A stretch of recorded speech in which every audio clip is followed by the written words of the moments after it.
Hall of Fame. Big box there, yo. Y'all must have forgot. Y'all must have forgot.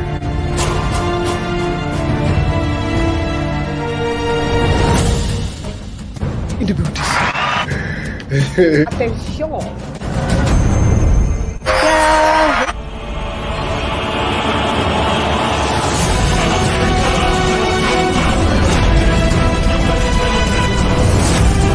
Friends came in at 1. This is a mega. It's a weekly wrap up. It's paydays. Judge on the panel. Very competitive. CHANN.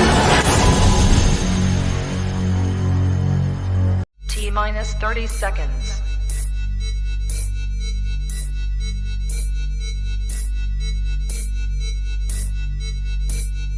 T-minus 20 seconds.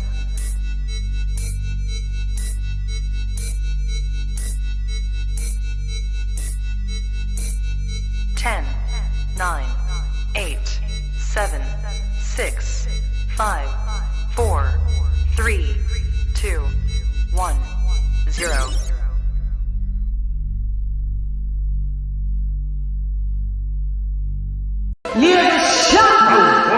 Fight.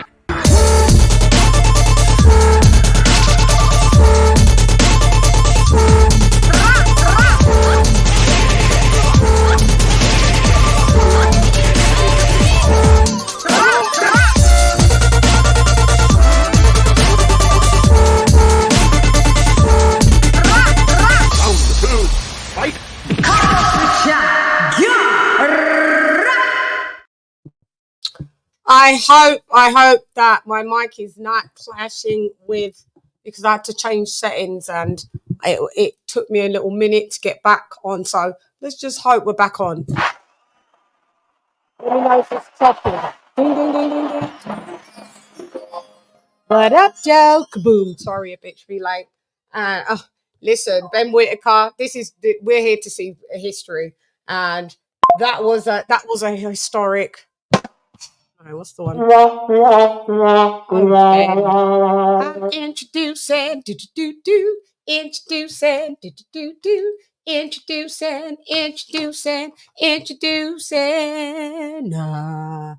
It's AJ all day, it's Alex.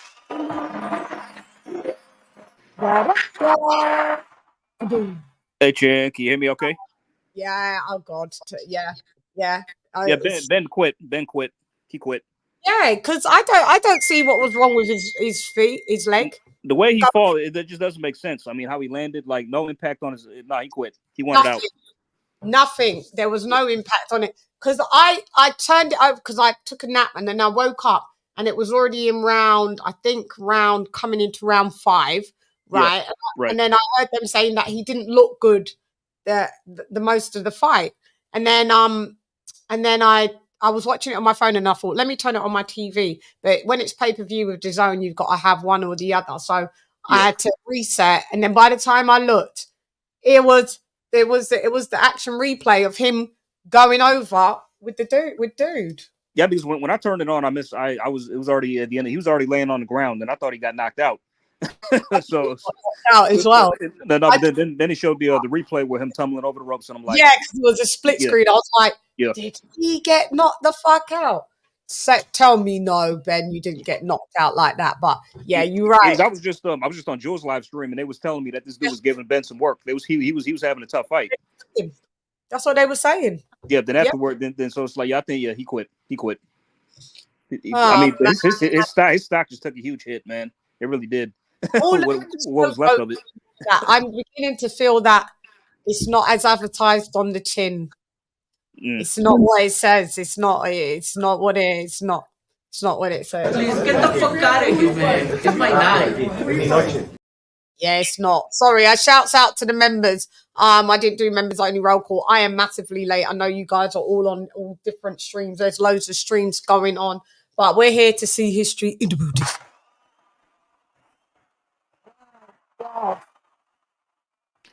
But no, we got Gyro fighting right now, looking pretty good, winning. I'm picking up to stop this guy. He should get the knockout. hopefully. Well, I picked Chris Eubank round 7 to 9 knockout. At Oh. first, I was looking at it thinking, this is going to be another Liam Williams, where you knock dude down, but you don't get him out. Yeah, Do you remember? right. Yeah. And I was like, that means you're going to go points with this guy. That's not going to look good. And then, a reason why I picked 7 to 9 is because the meta's been stopped. The couple of times where he's been stopped is round 7. Round 6, yeah. I think it was after round. Jaime and I mean, they were corner stoppages though by Golovkin and Jaime Munguia. But yeah, around that time frame, yeah. So and then another fight, I was like, that seems to be the times where you seem to be taken out of there or wherever the fight. Credit to him, he was game. He tried. He did his best. He made Eubank work a bit, So yeah, he was tough. He was tough guy. But yeah, ultimately, just it wasn't enough. And then what? I think that what Chris Eubank said the same old shit. I could have got him out on the first round. Yeah, I heard him. Yeah. I was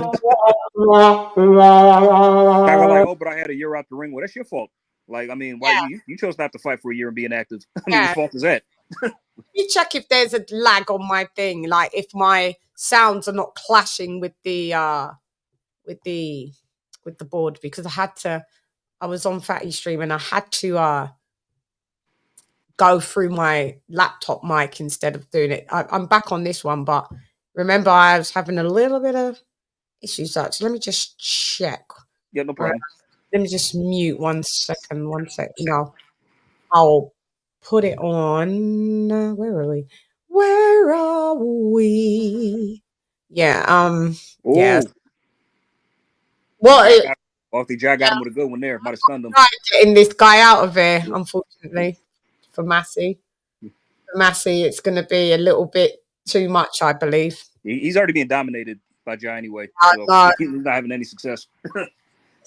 Ugh, Oh, hang on 1 sec. There's the man. There's Beterbiev. Oh god. Beterbiev.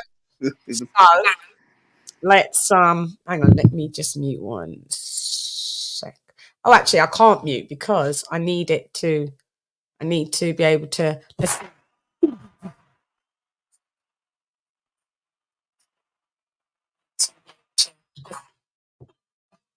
Oh, it is doing that shit. It's cancelling out. God damn it. Yeah, it's an audio. Oh, God. And I just got it good. And I had to reset it because of... So mic is broadcast. Default speakers is... The speaker is... Just, yeah. Well, I'm going to have to... testing as we go through. Let me see. Testing. But the card is moving along quickly.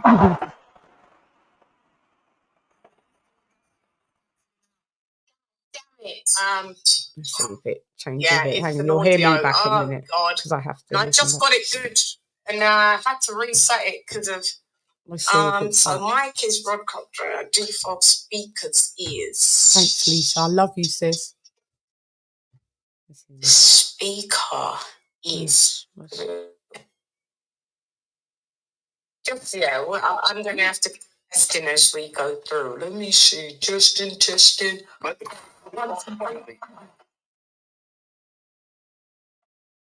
Still doing it. Damn it.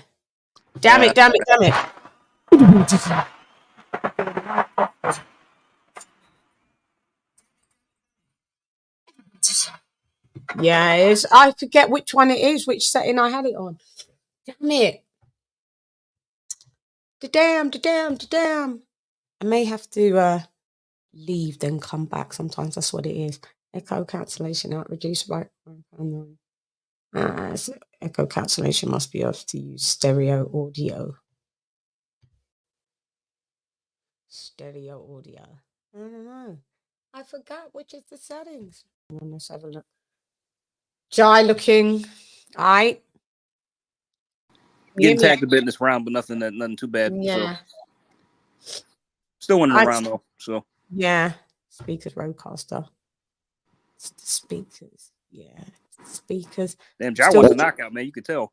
I think this is the one that's. Yeah. Well, I have him stopping him, but I forget which round that I said.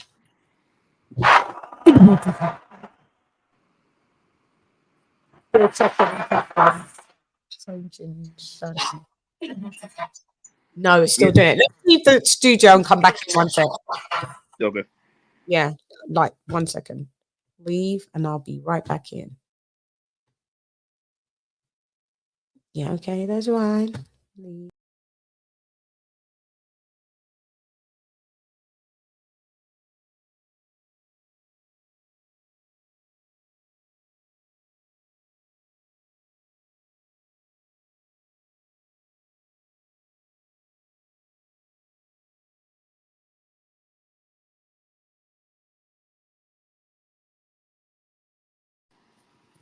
Chan will be back momentarily. Let me see. In the Buddhism.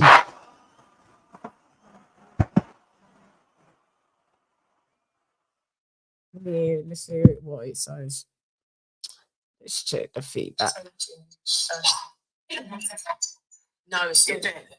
Yeah, okay, that's right. Shani comes back. Who else didn't look impressive? So we had Ben Whitaker. Pretty much the Scott Nicholson fight pretty much went how I thought. I picked her to win on points, and she just shut out Raven. Raven couldn't really do anything. Yeah, I picked her to win. You do. Yeah, and that's what happened. Then Eubank looked kind of out of sorts, but not too bad. He more or less dominated the fight. But Zermeta made it competitive. But yeah, other than Ben, probably nothing really. Pretty much all fights have gone to routine, like I thought. I'm so pissed off. It's still cancelling out. I don't know which is the audio setting. I don't. Ugh, God damn. Yeah, that's so annoying. I don't know. They've changed shit. It never used to be like this, where my board was clashing with the thing, and then I just got it reset. And I went and fucked it up again, didn't I? Yeah, Sky Nicholson. I mean, she's just got that. I know everybody's like loving it. I'm not really a fan of like. Yeah, I get it. She kind of verges on running sometimes, like pot shot back, like. But she's good with angles. But I just think I get a bit redundant of it. Yeah. I mean, it's not everybody's cup of tea, but she's going to be tough to beat, though. I think. Yeah. I mean, she's going to be a difficult puzzle to solve, but it's not. Yeah, her style is not crowd pleasing. It's not. Yeah, at all times. I like a bit of engagement, and I just think she is a slick star. She's slick, but I mean, because there were several points in the Raven fight where like you're making a miss, but you're not making a pay. You're not making them pay. Yeah, so I get a bit of like, no, I've seen this once. You've seen a couple of them, but you know, it's going to be. I knew Chapman isn't going to have the style to crack that code. I just knew that. We knew that going in. I mean, it wasn't only that. It's just that Sky seemed more confident of the two going into this. It's like Raven looked more determined. But Sky was just more confidence, like she just knew the writing was on. Like she knew how this fight was going to go, and it pretty much went the way she thought. Like that's how she fought, more or less. It just no bueno. Just was. It wasn't the best for Raven Chapman. Important. Do not turn this off unless you have high quality. But no shame in losing to Sky. So she could probably come back from this. Maybe change up some things.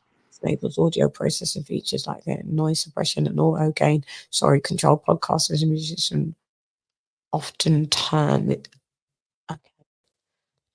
It could be that could be the reason. The echo cancellation. Yeah, I mean, yeah, whatever the weather. Check. 1, 2. Check. 1, 2.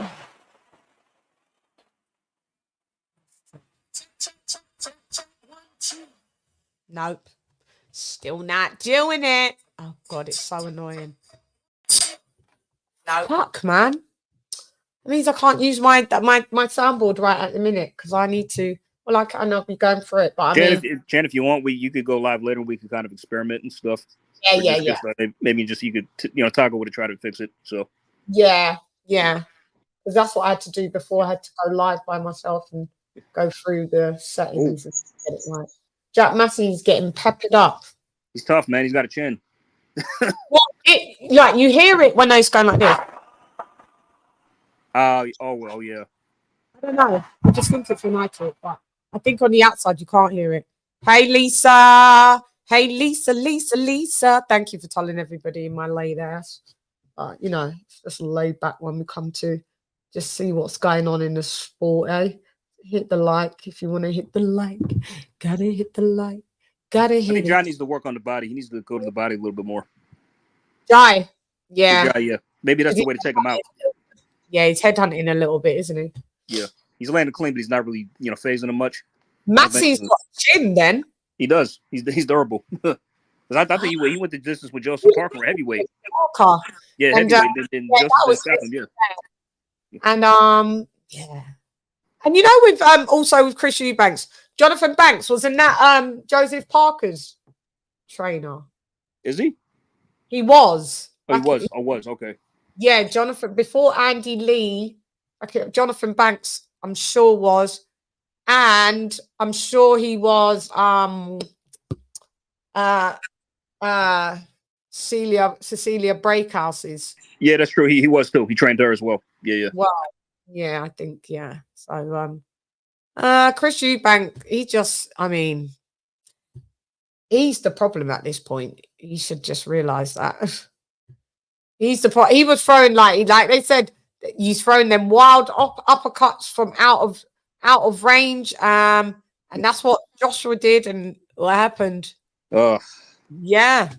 And Chris Eubank, you can only get away with that with the level of someone that's been sitting on the couch for like 3 years, you know? I mean, but that's always been his trademark, to be fair, though. I mean, he does have a penchant for landing uppercuts. Yeah, but you got to be in range. But yeah. Like, I mean, Chris, he throws them up close and they're kind of fast. But yeah, but he was out. Yeah. So at a couple of times he got counted when those. Yeah. But then they started to land. I just think, just beat, Zerameta just doesn't have pop like that. So. No, I mean, the guy's got like 8 KOs and like more than 20 wins or whatever. Yeah. So it's like, yeah, so. Yeah, it's not a knockout artist, you know what I mean? I think he's coming off a draw with a guy who's the domestic level fighter, I think, in his last fight. So, yeah, so it's like. Saying that he's some club fighter. He's coming off a draw. That's when you knew, hang him up. But because the Saudi money was good, I don't blame him for coming out for one last. No, yeah. No, but the Saudis want him in that they want the Eubank and Ben fight. This is obvious. Because yeah. Ben came in the ring, they called each other out, so they want to do that next. For sure. Yeah. Oh God, it's so corny. Did you see Conor Ben's hair? I know. Like what, grease. What is that? It was like what the fuck is that? Like grease lightning. Like it's just like looking like something out of Miami Vice or something. Yeah, I was like, I get it, but yeah. How do you go from braids to that? He had the braids yesterday. Yeah, maybe just I don't know. Maybe the braids were neat though. It's not like they weren't. It's not like they were messy. Where I thought, maybe that's why he took them out. I don't know. Oh. Come on, Jai. Yeah. Oh, he got a little tump. But Massey's a big lad, though. He is. Been a heavyweight before, so. Damn, yeah, he's a big lad. What made him go to... He's coming off of a win against Isaac Chamberlain, if I'm not mistaken. Yeah, that was it. Yeah. He beat him in his last fight. So yeah. I think everybody was favoring Isaac Chamberlain to win that one, and that was an upset. And he didn't. He lost. But his face is battered right now. Yeah. Oh. And it's only around 5 too. Shit. Yeah. Ooh. Now, but Jai's in control. He's in control though. So his face is not looking good. Not Jai's face. Massey's face. Oh, Massey's. I know. Yeah. So. Yeah, it looks cracked. Like he looks like he's taken too many a shot. What up, Silvestri? In the Buddhism.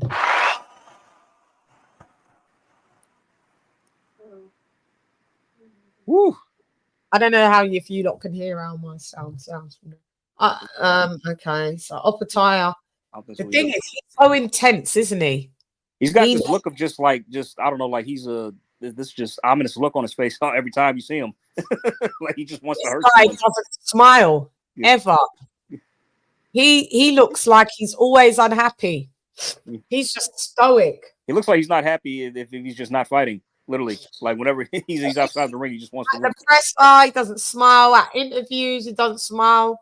I've seen him on all different interviews. He's not smiling. not at all. Like even when there's a little joke, there's no smile. There's just when someone busts a joke, he's just like. What I'm hoping will happen is like I think he beats honestly all the champs at cruiserweight right now, Jai Pataya. But there's actually one fight that I really want to see. A guy named Ryan Rosiski. I don't know if you heard of him. Yeah, the weight guy. Yes, you're right. Who fought Oscar Rivas? Yeah, he's back at cruiserweight now. He's the mandatory for the WBC, and I hope he beats the champion because, like, I want them to fight. I was going to have him on the show. I've been watching him for years. Yeah. Oh wow. Okay. Yeah, he fought Rivas. He's from Nova Scotia, Canada. Yep. Big puncher, tough guy. Made Oscar Rivas work in that fight. He's fighting. He's the mandatory for Noel Gavor, the WBC cruiserweight champion. See that and now. I mean, but he's been pissed because that fight keeps getting postponed, and he wants to. He really wants to fight. Yeah. Wasn't there injuries and yada yada yada? I mean, with Noel Gavor, he's the one postponing the fight. It was postponed twice. Yeah. First he was injured. Then he's calling out. CBS, which was nonsense. So I think he. Make that what he will. So then Rosicky came out and said, "Oh, you're trying to duck me. What you've made me spend money on a camp." Made him wait. Then the fight was rescheduled. Then Don King got sick, and then they had to postpone it again. So it's like this dude is just he's pissed. He's pissed. He wants I think he's gonna go in there and beat the shit out of that guy. Is it for a title? Yeah, for the Bridgerweight. The WBC Cruiserweight title. Yeah. BC. Yeah. It's only the BC and the BA in Bridger, right? Isn't it? Yeah. Just those two. Oh God, I see Lawrence boring. Oh damn. Jack doesn't look good. Oh yeah, he's here. He said man, the damage is I don't know why he thought he was going to win. Unfortunately, that sounds bad. The guy's breaking him down. He's chopping him down. Sometimes you just got to know. No, when to say no. Yeah, and sometimes you just got to know. Well, we got a nice bag for this. I'll say that. Yeah, like some kind of bag. Sometimes you just got to know when to just like, no, I can't. The point in your life, they're throwing the towel. They did. It's over. Okay. Yeah, good. I'm glad. Yeah, battered, mate. Battered. Yep, that's it. Yeah, they stopped it. Okay. Yep. Good. All right. Joe Gallagher knew what's up, so he knew what time it was. Okay. Another prediction down the bag. Jai by stoppage. Yeah. What round did I say Jai was doing him? What round was this, AJ? Was around 6. I think 6 rounds. Yeah. I don't know what round. What I think I said. I think a later one. Let's have a look. Well, Jai did his thing once again. Props to him. I mean, we all knew this was going to happen anyway. I said Occupy at 79 as well. I gave Massey a bit of a. Oh, looks like Jack's upset. Yeah, you tried, man. It's okay. You tried, bro. Jack's upset. He's kind of like kneeling in the. I think he might be crying.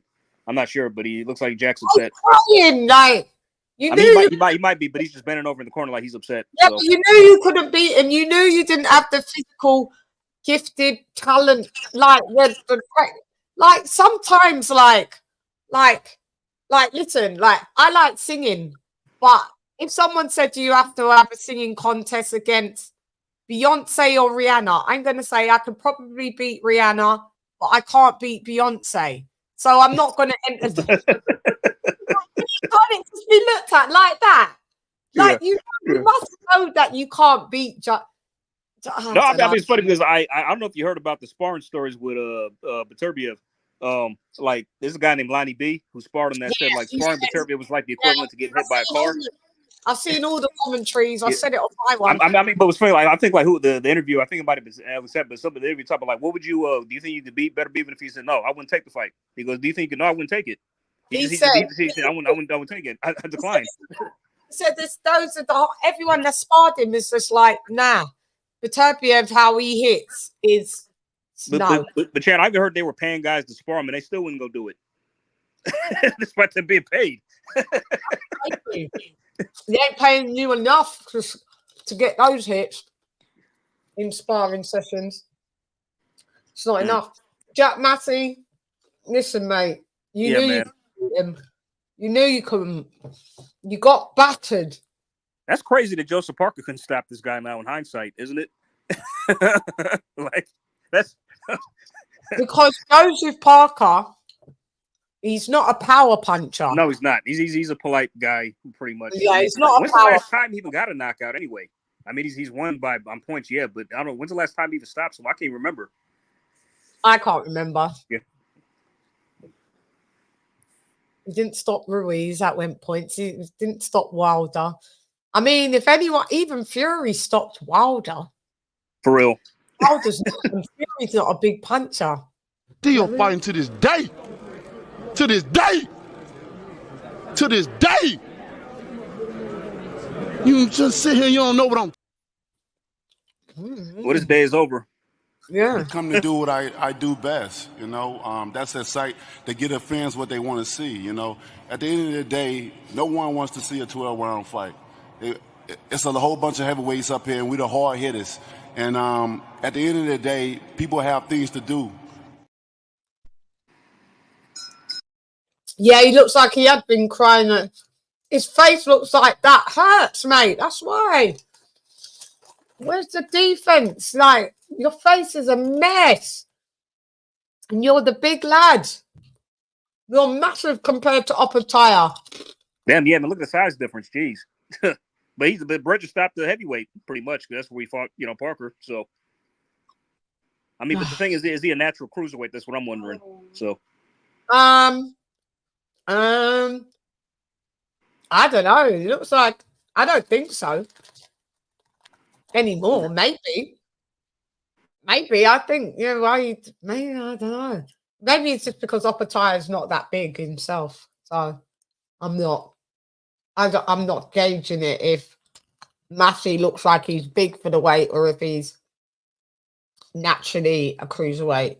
I'll look up his record to see. I'm curious if he's had more fights at heavyweight. So yeah. Hold on, let's talk. Let's go, baby! Let's go!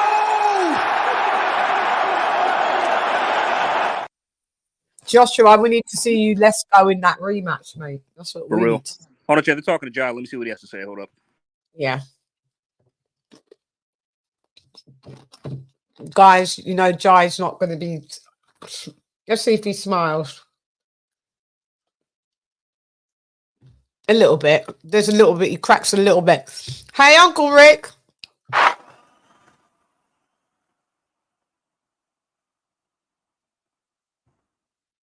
In the Buddhism. Then, hey, CR.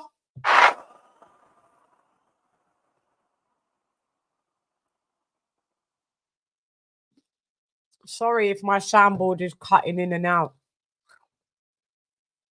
I reset it when I had to go in and on Fatty's karaoke, and we had to disable the mic and my soundboard, and now it's all fucked up. So I have to redo it. I didn't have time to do it. I thought I would click it on and it would be fine, but it wasn't. Uncle Rick, listen, what he was over. Yeah, this was a title defense for Opataya, wasn't it, AJ? Was it a title defense? Yeah. Say again, Shane. I'm back now. What we saying? The title. This was a title defense. Yeah. He defended his IBF belt. Yeah. So in his reign title. Because my friend Ricky Williams, he said Massey was overmatched. Yeah, it was a mandatory, wasn't he? No, I don't think that. This was voluntary. I believe. Yeah, this wasn't not a mandatory. And it's mandatory. Someone else. It's another guy. Yeah. I can't remember his name, but they actually gave the other guy step aside money then. Yeah, maybe, yeah. I mean, because the IBF gave him an exception to fight Massey, but he has to fight his mandatory next. He's got to get that out the way next. Yeah, can't remember his name. I have to look up the rankings, but yeah, Jai's got to do that next. So I say get that out the way, then wait for the Chris Billum, Smith, and Zerto winner. Take on that. Yeah. So another thing is, did you see Chris Eubank Jr. on the last day to try and make that weight? He needs to move up to 168. But he won't. I saw that. I did. He said one more pound to go. It's like, damn, what the hell? You haven't made weight yet? That was wild, and I saw that. He's 35 now, so it's like, you know, that's not going to get any easier. You know what I'm saying? He's already busting at the seams. I know why. You came back down to 160. It's not like you came to 160 to be a belt collector. So but why but you haven't even fought for a title since you've been there. and he's holding that IBO strap as a second time IBO. Well, three time now. Is it 3-time IBO Officially, champion? yes. I think he's held it twice at 168, not just once at 160. So, Nah. When he fought George Groves, he won the IBO. I think he was already the champion going into that fight. Yeah. But that was mostly for Smith's Groves' WBA super title. Yeah. But he was already the IBO champ going into that, I think. Did Eubank fight Martin? Did he fight Martin Murray? Did he? Hold on, let me see. Let me look up his record right quick. Was that I know Triple G fought him. I know that. But yeah. Junior. Let's see.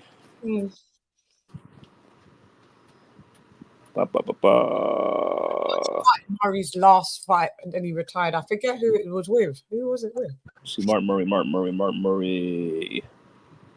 No, never fought Martin Murray. Who was Martin Murray's last fight with? Let's see. Was it Golovkin? I think he fought on after that. Let me see. Could have been. Nah, it wasn't Triple G. Was it? Nah. It was, okay. Billy Joe Saunders. Yeah, he lost points. I said Billy Joe. You're right. Yeah. Billy Joe beat him, then he retired after that. It looks like so. Yeah. Yep, his last shot at the title. Yep, WBO super middleweight title. Then yeah. Yep. Okay, dokes. Billy schooled him. Yeah. Oh yeah. I watched George Groves beat him once too. Yeah. Okay. Let me see. Yes, Lee. Bang bang. Been a minute. You been good? What up, Leon? Yes, Lee, good. We've been good. Thanks for joining us, mate. What have you? Tell us what you've seen so far. I've missed it all. I just come back from your call. Oh wow! So I've just run home To put it on. Give him the rundown, AJ, of what's happened from fight one. Okay, so Ben Whitaker. I didn't see the whole fight, but I just tuned in to when Ben Whitaker was on the ground. Apparently, he quit. He got thrown. He got tossed over. It looked like a fall over. He fell over the ring. Him and the opponent was in the clinch. They both fell over and looked like Ben faked the ankle injury. I don't see how because he didn't land on his ankle in any way. But yeah, it looked like this guy was giving him work. He was giving him a tough fight. And from the looks of it, he quit. He quit to me. Live to fight another day. Looks like Ben Whitaker. He forgot the draw. Looks like he got away with it. People don't only remember the draw in the end. Yeah, his stock is in the shit now, man. It's like everybody's clowning his ass on Twitter. Rematching, get the job done properly, or we find what you're really about. Yeah. But I mean, then all the other fights are going to schedule. Sky Nicholson decision. Raven Chapman, she was pretty much in cruise control for the majority of the fight. Raven couldn't really, She did it comfortably. Yeah. From round 4 onwards, pretty much. Yeah. Yep. It's cruise to a UD. Eubank stopped his opponent, dropped him 4 times, then the ref waved it off. But Kamil Zermeta was pretty game, came to fight, but it just wasn't enough.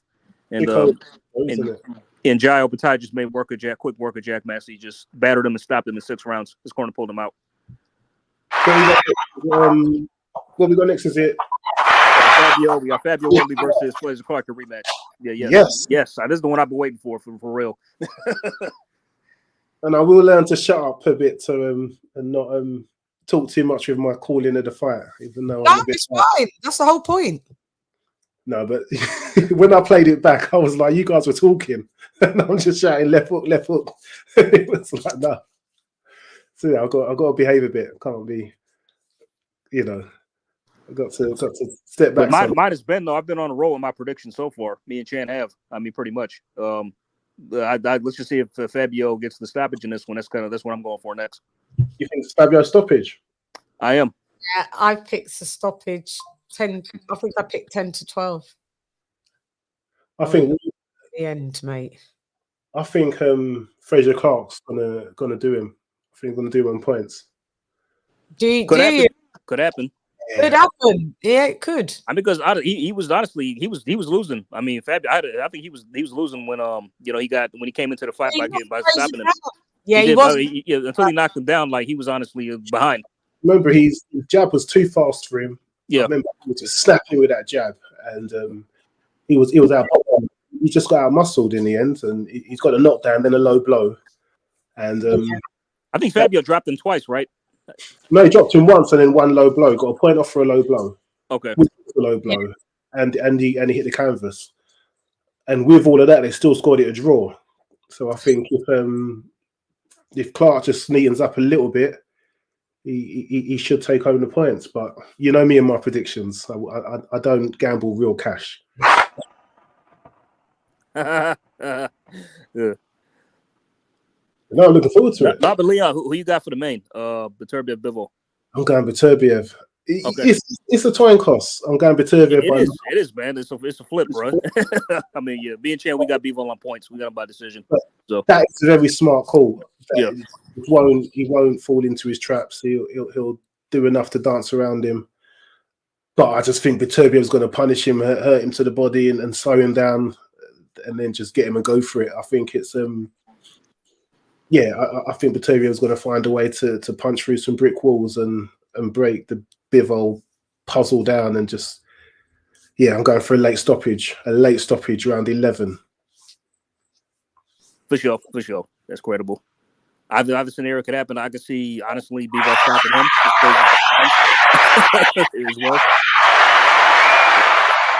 But I see a knockdown. I can see both guys get dropped in this fight. I really could. I'm talking about Beterbiev and Bivol. Like, I could see like a knockdown coming. No, even though Bivol's never been down. You've got Beterbiev. Beterbiev by knockout, round 11. Yeah. Ooh. I think he'll just wear him down and get to him. I need. It's better off if Bivol does win though, because if he leaves, if Beterbiev wins and then he vacates a belt, he's going to cruiserweight. Then you know that them belts are scattered. They end up PBC. They have a belt. It's just going to be too. Well, not because David will pick one up if that happens. David will just pick up an interim title, but if that happens, more or less. Yeah, we'll get better fights with Bivol. Yeah, we will. I can see him sticking around to defend his crown, like maybe a few times. So hey Ray,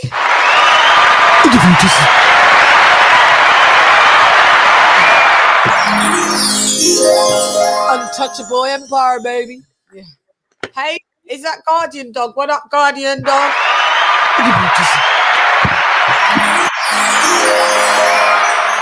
I mean, what are you feeling about this Conor Benn and Chris Eubank lead? This contrived and forced upon us 2 years later. Look, I think it was a circus fight from the beginning, and I think it's more of a circus fight now. Chris Eubanks is they're both 2 years older. What up, Ray? Hey, Chan. What up, Ray? What's good, Ray? Good. Salute to you. Salute to my boxing analyst, my favorite boxing analyst. You and your panel of great boxing analysts. Y'all are my Larry Merchants and of the space. So when it comes to this boxing game, you guys specialists on here. We try. Appreciate that. I just want to ask you one question to the panel, and I'll be back in the clouds watching y'all great commentary on these upcoming bouts in this fight today. Just upon, and I seen y'all reaction to the Anthony Joshua fight, right? And I know, Lady Chan, you're highly disappointed. We was very highly disappointed in that, right? Yeah. Judging from that, and this is from everyone on the panel. Yeah. But judging from that and y'all analysis and what y'all early predictions for this fight tonight, do you see anything of shocking like that, of a shocking kind of upset kind of way, even though it might be more of a closer fight between these competitors? Listen, I'm going to give you the typical answer, but it's correct. This is boxing, so anything is possible. Right. Possible, impossible, or the impossible possible for boxing. Now, you've got Artur Beterbiev, 20 wins, 20 knockouts. He's the only one that got 100% KO ratio in the whole of boxing right now. Then you've got Dimitri Bivol, 11 knockouts, 20 wins, 11 knockouts, 23 wins, 23 and no, like I think 12 knockouts, 11 and 12. Yeah, so what we're saying is, Ray, the reason why I'm going for the guy that doesn't score the knockouts, I know that's crazy. What? Someone won a G-Wagon. Who's that? Girl, they're doing competitions on this Riyadh season. Because the other guy that's got the 100% knockouts, Ray, he's 39, which may mean nothing because he was 39 this year and last year and he was still knocking. But he's just come off a meniscus surgery, which is his knee. That one's a tough one. And that was only 4 months ago. So he does tend to have a lot of injuries, the knockout merchant. So I'm just saying, with the movement of my guy, who is technically, he's just a tactician as well. They're both tacticians, by the way. He's fleet of foot. He's in, out. He still has a respectable power. Just because he's not a knockout merchant doesn't mean he can't, because he just scored a knockout here last time. I think the movement, his distance control, his discipline, footwork, hand speed as well. His footwork, hand speed, combinations when he lets them off, and his age is going to win him the fight. Is why he wins the fight. That's my. So I think he wins, but I think it's Razor. So I'm going with. At first I was like, does he go UD unanimous? All 3 judges. Is it going to be a split decision? Does one judge say that two judges? One judge says that the other guy wins, and he wins with the other 2 judges. Then I thought, no, I'm going to go with majority decision. Because I feel that one of the judges is going to probably say it's a draw, AJ. Oh, yeah. Leon. I think so. So I think it's going to be that Razor. But listen, it's going to be a classic. That's my breakdown. Let's go on to AJ. That's a great question, Ray. Go ahead, AJ. Pretty much what Chan said. She pretty much said everything I was thinking, more or less. But I should also mention, I think Turkey. I found this out on Joe's live yesterday. There's no rematch clause for this fight, none at all. So the winner could just move on. But yeah, I just more or less what Chan said. The youth of Bivol, speed, the footwork. I just think he's got the right style of the shift the tide just in his favor right now. I mean, if this fight was a few years ago, I'd have been picking Beterbiev all day long. I mean, but now just, with, like Chan said, his age, the meniscus tear, plus other injuries he's been having. Yeah. And plus also Bivol is more sharper coming into this because he just had a fight a few months ago, literally 2-3 months ago, as opposed to Beterbiev, who had a fight earlier this year. So he's the sharper one coming in. Even though they fought recently, Beterbiev's the sharper one. Bivol is the sharper one. So based on that, I got Bivol on points. But I was saying earlier, I could see both guys getting dropped in this fight, hitting the canvas, and it's not impossible for Bivol to stop Beterbiev either. Yeah, I think he could. Yeah, he could hit him. But I think where we're going to have success is some body shots. If you want to get Bivol out. To slow down, yeah, he needs to go to his body. Yeah. Thanks, AJ. We'll move on to Leon. Because Leon's picked the other guy, Ray. So go ahead, Lee. Yeah, I've gone for Beterbiev. Okay. I think, as AJ suggested, I think he will slow him down, work to the body, slow him down. But Bivol will be so difficult to get to. I'm going for a late stoppage round 11. But it's not that is not a concrete prediction. It is just it's one of those either way. I mean, you can make a case for either. Lady Shan put a very good case that the odds are stacked against Beterbiev, but I just think for ultimate greatness, he's got one more in him, because that would be an undisputed story. What would it be? 21 and 21 knockouts to become undisputed. Yeah, that's near enough.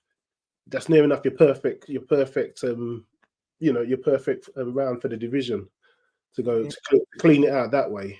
And he would have fought. There wouldn't have been many he would have missed. He would have fought everybody. You know, he's where he's had the 3 belts. He's fought everybody. Yeah. So for So boxing, you're Beterbiev. I get what you're saying. For afterwards, it's good if Bivol holds it. Yeah. Well, maybe win anyway. He'll keep defending his belts, and people get their shots with Turkey putting the money up. But for the history of boxing, I think it works better if Beterbiev does it with a knockout ratio. If he gets it by knockout, and you know, he can sail off into the sunset, retire, or we can go up to cruiserweight. I don't see Beterbiev doing much at cruiserweight. He said he's going to cruiser. Yeah, he can say that before he's actually got the undisputed if he makes it. But no, he says he's definitely, that's where he's going. When I lose, when I lose, he's going. Yeah, I think he'll retire. I think if he wins, he'll retire. Look at these camps; they're breathing on him. Look at his age, what the camps are doing to him. It takes him 2 rounds to get through one camp. Yeah, I know. The announcement hasn't had a delay, you know. So I think he's going to break through whatever bones he's got in his body, whatever aches he's got. He's going to go for it. And if it means, you know, I think he'll risk career-ending injuries just to get through this fight. And yeah, in retiring on the top.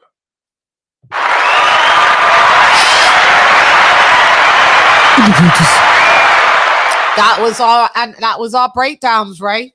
That was a great assessment. I just have one more before I'm out y'all way. There's one more from you, great boxing analyst. That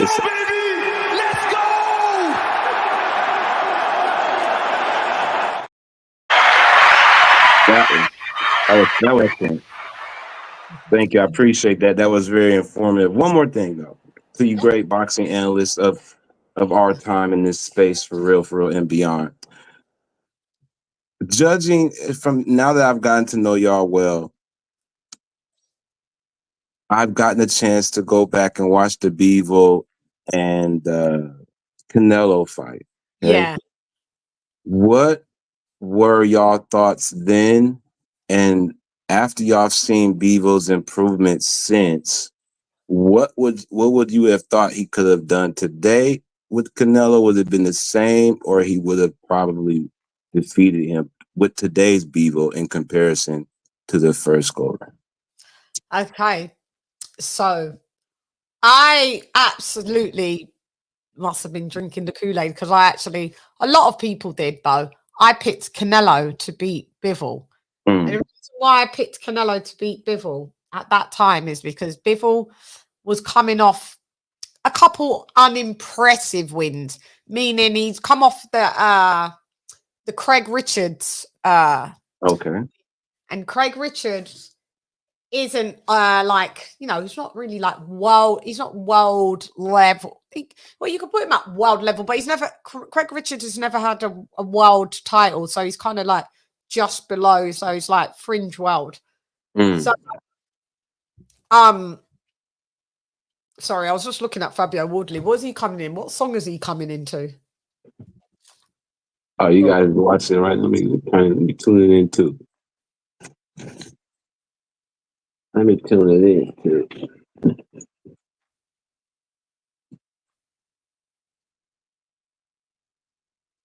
Okay, so I just wanted to hear the song that he was coming into. Nothing too much. But where was we? Yeah, so I picked maybe because Canelo was on a good undisputed run. He'd cleaned up all his division. He said go up there, and he'd already collected a belt before from a tough guy, Kovalev, at 175. But there's, you know, you can take that as you may, because there's reasons why he was probably able to achieve that a little easy. So I picked people. I picked Canelo.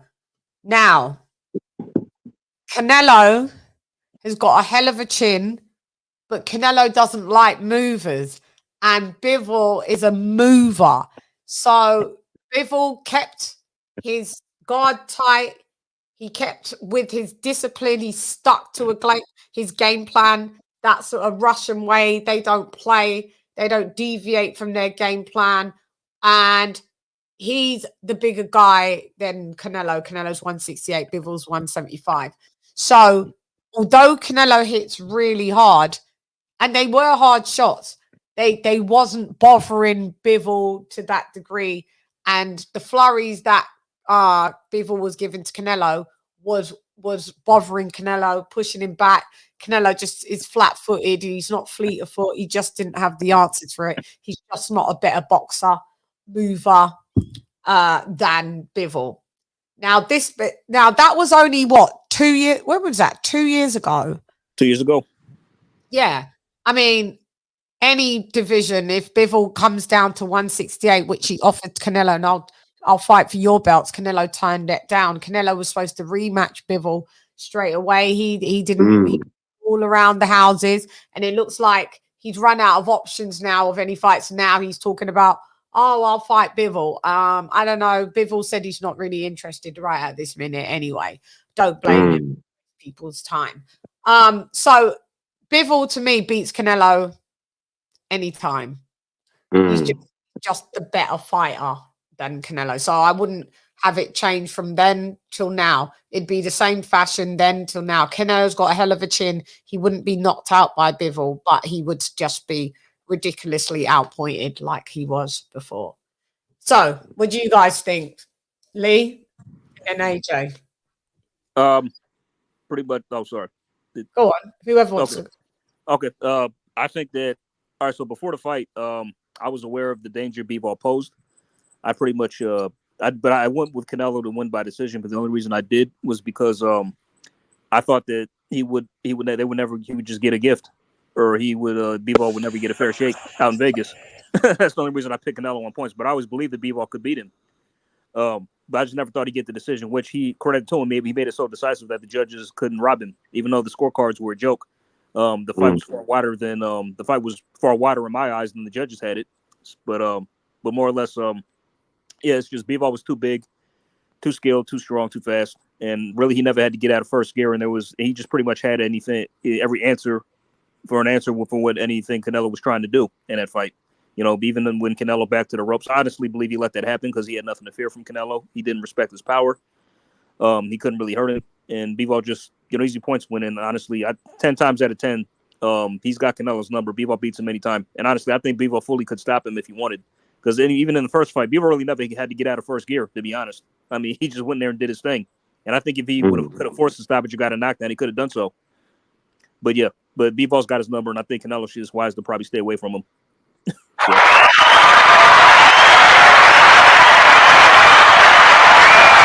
Leon,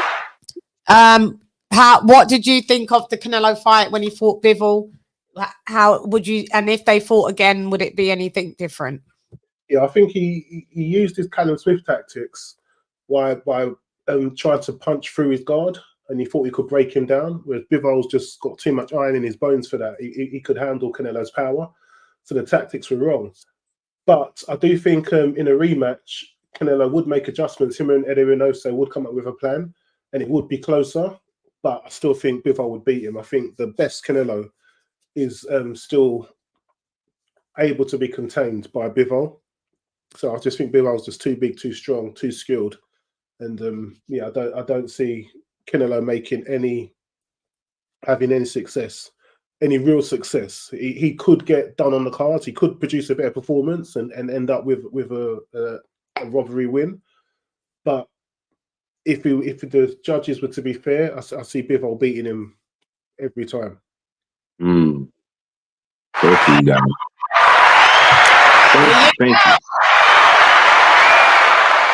Hope that answers your question, Ray. No, y'all are excellent. That did, Bevil's the guy. That's what it looked like from on the outside looking in before I heard it from you guys. Yeah. And that's what it looks like today. You get what I'm saying? Thoughts of this fight, the winner of this fight, Wardley Clark. Y'all predictions?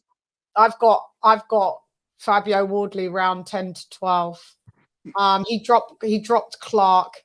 Clark's problem is that Clark his conditioning's not good. His engine isn't good. This time, hasn't he? And the fact he's coming heavier, it just shows any discipline. You're not learning. You got floored by the smaller Fabio, and even though you are the silver Olympian, but I mean, I I just think Fabio's coming lighter. And so Which one's Fabio? This one's a tough one. Yeah, this one's a tough one as well. Fabio's wearing the green trunks, like the green like toga type Oh, thing. okay. Yeah. Yes.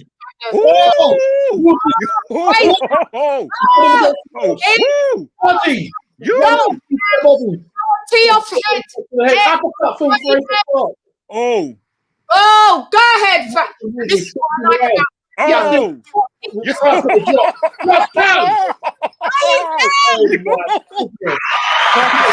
He's down. Oh my god. It's over? It's over? Oh, okay. Yeah, y'all a little bit ahead. Y'all ahead. One round.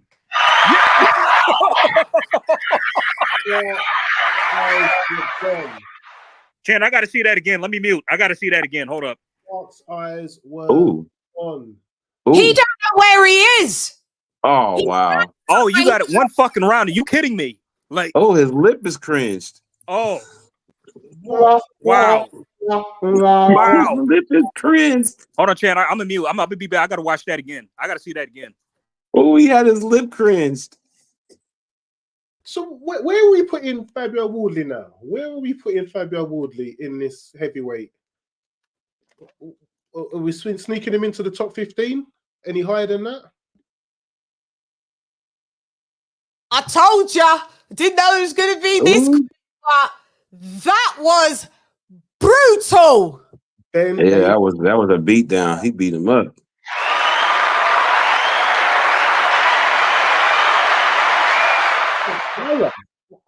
Just wow.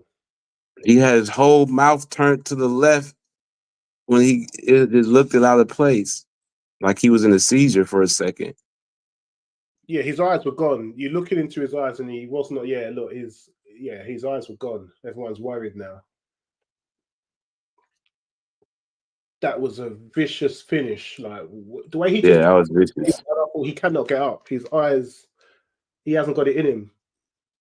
Yeah, that was real vicious. He won't be coherent. He will not be able to defend himself.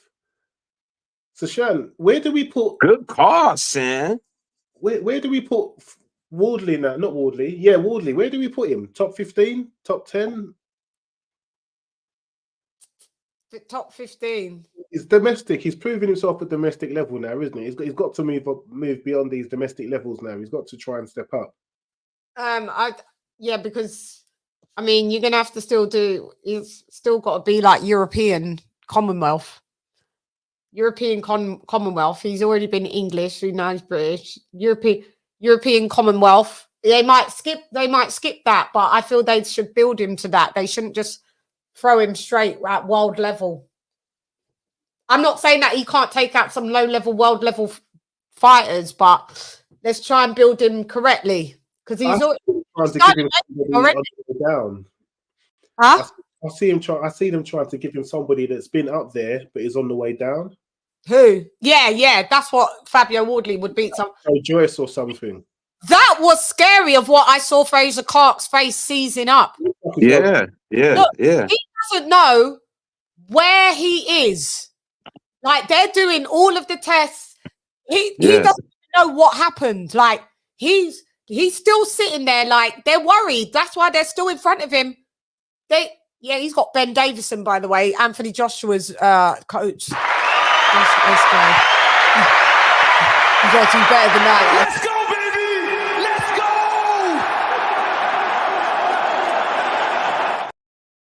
go! Look, now he's got up. Now that's embarrassing. Yeah, he had no idea. His face was like, his lip was crooked. Yes. He was seizing. Like that was a seizure. He literally went down and that is right. The only thing that was a mini stroke. I just said like I just saw it. That was a fucking statement. That was a statement. This sounds crazy to say this, but those type of seizure things, you might want to hang it up. Yeah. He needs to get checked out after that. They should take him to the hospital. He'll be like, watch it. I want to play back. So what was it? It was he was just giving the breakdown on why we thought boom overhand right. But it wasn't. That one startled him. But was it the overhand that? What did Was he it that devastating for y'all, Shannon, to where it looked like at the end? It looked like he devastated to where the finish looked like. So let's see. Let me see. Right hook. Oh, it was the right hook. Yep. Boom. Yep. His leg. I think he did it in his face. Temple shot. I think he gave him a dent in his face. When you go back and look at when they hug each other. See why in heavyweight weight doesn't matter? Oh, he got that same spot like 3 times. Look, his face is dented. You see? Oh. He put a dent in his face. All right. Yeah, Fabio skyrockets now. It's like, oh my God. Like he was trying to take his head off. Oh, Pro Frazier. Damn, man. Hit like a truck. I've interviewed Ray. He's been on my channel. I had him on my show, Fabio Wardley. Yeah, for sure. Yeah, I had him about 2 years ago when he was English champ. Was he English champion? Yeah, he was English champion.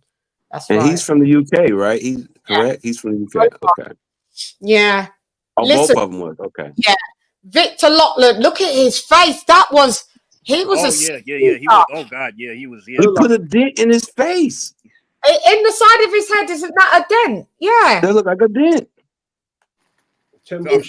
Dude, Fabio's got that Super Saiyan power.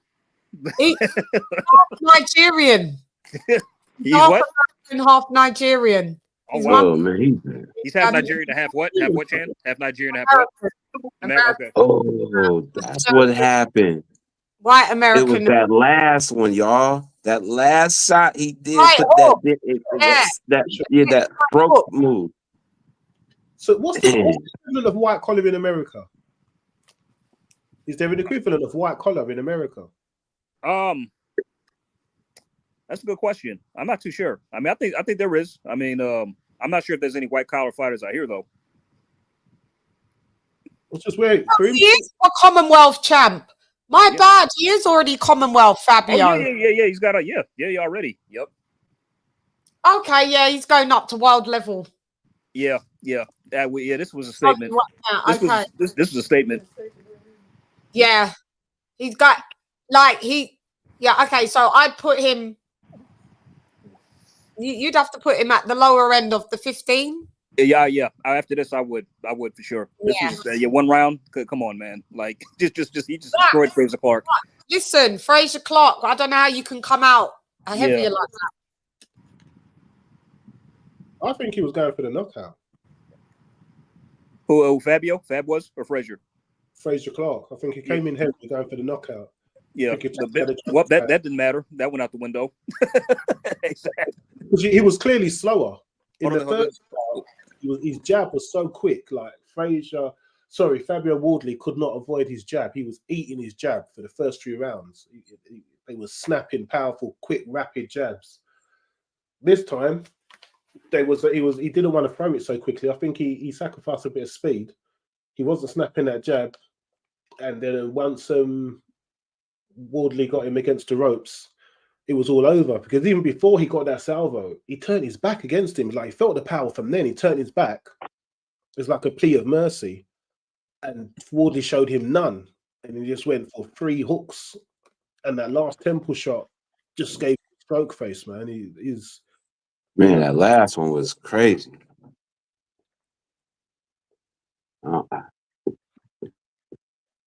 You got to do some overnight x-rays for that one. Hate it.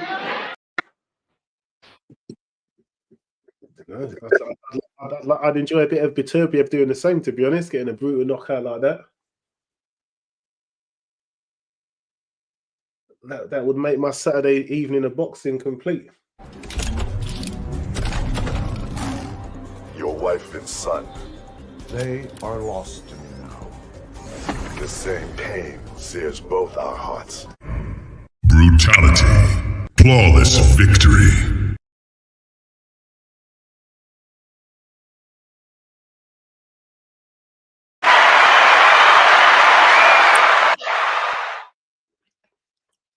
I think Clark now needs to fight David Adelaide. Oh, that is so depressing. David Adelaide. That's a good fight. Them two went at it. There'll be a good fun press conference. They've both lost to Yeah, Wardley knocked him out, didn't he? Yeah, and I think he got in a bit of trouble because after the fight, he kind of like pushed the referee or something, didn't he? In protest. Yeah, he did. Yeah, Adelaide, he got benched for a little minute and fined for that. But Wardley just pushed his trainer crazy just a minute ago when he was going this war to the camera, and his trainer tried to say something, and Wardley just pushed him out the way, and I don't think he realised that was his trainer. Then he hugged him after, like, damn. You get caught up in the moment. I never saw a beast. He hyped after that first round. He's like, okay, we out here early. Yeah, I don't know, but I'm still in shock. I can't believe he just destroyed Fraser Clark in a round like that. That's insane. Yeah, listen, what I'm saying is Fraser Clark, hang him up. Yeah, that was dangerous. That was bad. That was bad.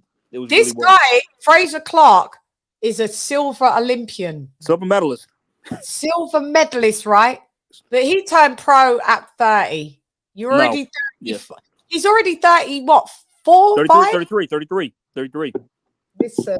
I mean, but I just got to say, like to come from a white collar background, what Fabio Wardley has done has just been amazing. Like this dude is just on another level.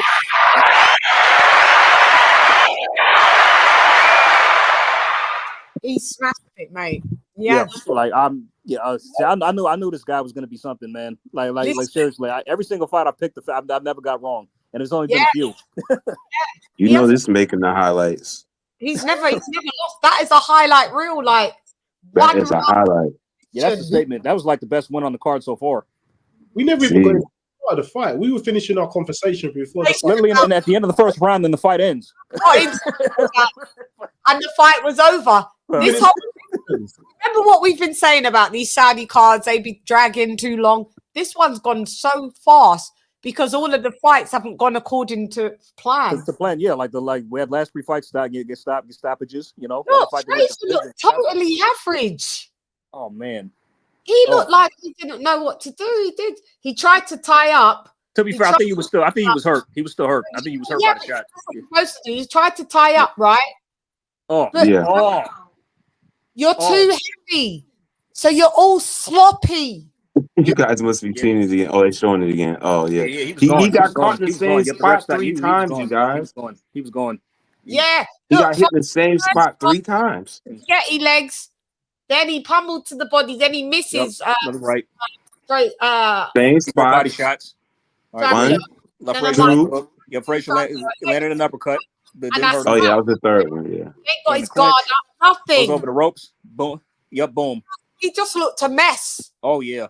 Just didn't recover from that first. Oh, right there. That was the first one. Look at that. That's how scary he is. When your eyes are open but you're unconscious, that is a crazy one. That's what you call that's a seizure, because you have seizures where you can convulse, or you can have seizures where there's some people that have epilepsy, then their seizures go like that. They're in a daydream. But it's a seizure nonetheless. Look, he hit him into a mini stroke. The ref knew what he was doing. Yeah, right, correct. Absolutely, I'm glad. To Lachlan, and then he was like, no. You're done, bro. You're done. You're out. You're done. He gave him a mini stroke, you guys. Thank God he stopped it. Mini stroke. You had to have the oxygen for real. Look at his face, twisted. Look, that was a mini stroke. That's a mini stroke. It's like that. You can't even. Frank Warren went to celebrate, and then he realized maybe not. But gotta see if the lad's all right. Yeah, because look at all of the attention at his corner. Ooh. They was worried that he's not. For one, he's going to be signed off by the commission, by the boxing board of control. You're not going to. But they need to get him to the hospital immediately. They need to get him there ASAP. ASAP. He got to go to the hospital. He's going to have an MRI straight away. You know, he's in Definitely. Saudi. They'll do that right now, straight away, straight in. Make sure everything's good. Take everything. Like, listen, they may keep him in overnight. You know. I hope he's okay. You know, in hindsight, I can't believe the first fight went to a draw. In hindsight, can you believe that? Neither can I. The first fight was so, but like he said there was some issues going on, and you know, so in the background noise, maybe you know, so but still, maybe he's, as a green guy, he doesn't know what to expect with a Fabio Wardley. Everyone was like, "Oh, he's an Olympic medalist. Maybe he shouldn't do the fight." Remember, then Ben Shalom pulled out Clark, and then it was so I get it, but I just Clark, his opponents that he's come into the game with have been trash. They've all pulled out of fights. He's had some really bad journeymen. Whereas Fabio Wardley, he's been building up with like the fighters that he's had. Wardley turned pro too late. Because right now your body's already in the decline. Clark turned pro too late. I mean, sorry, Clark turned pro too late. Yeah. Because listen, you're never going to be a world champ. You're not. Who, Frazier? Yeah, Frazier Clark. No, not after this. I think Fabio, yes, maybe. Fabio, maybe. Yeah, Fabio. He worked at Sky. He was the doorman. He was a bouncer. He was security. They all know him a lot because he was the doorman. Fabio did that? No, Clark. Oh, Clark. Okay. Security at these Sky boxing events and everything. Wow. He's been working as that. So he's sparred everybody. But I mean, and everybody's like, "Oh, he's so great" when they sparred him. But I just knew, listen, his weight is a problem. His engine's a problem. So how much heavier did he come in after the last fight? How much more?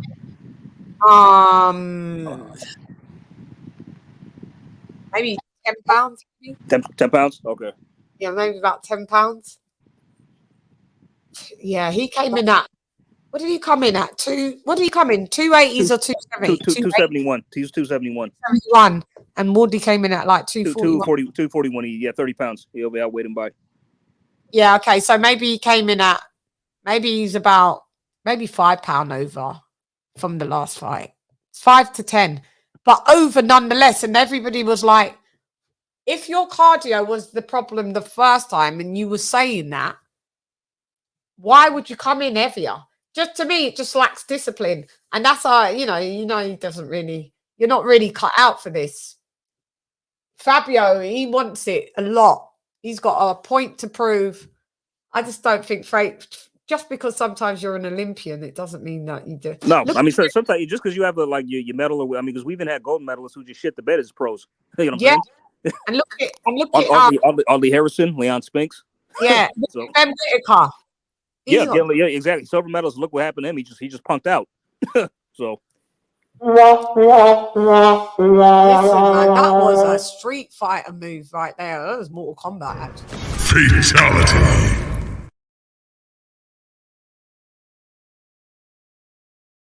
Fucking round. And them guys are what, light heavyweights or what? What them? These were heavyweights. These were heavies. Legit heavyweights. Oh, them guys are pretty smart for some heavyweights.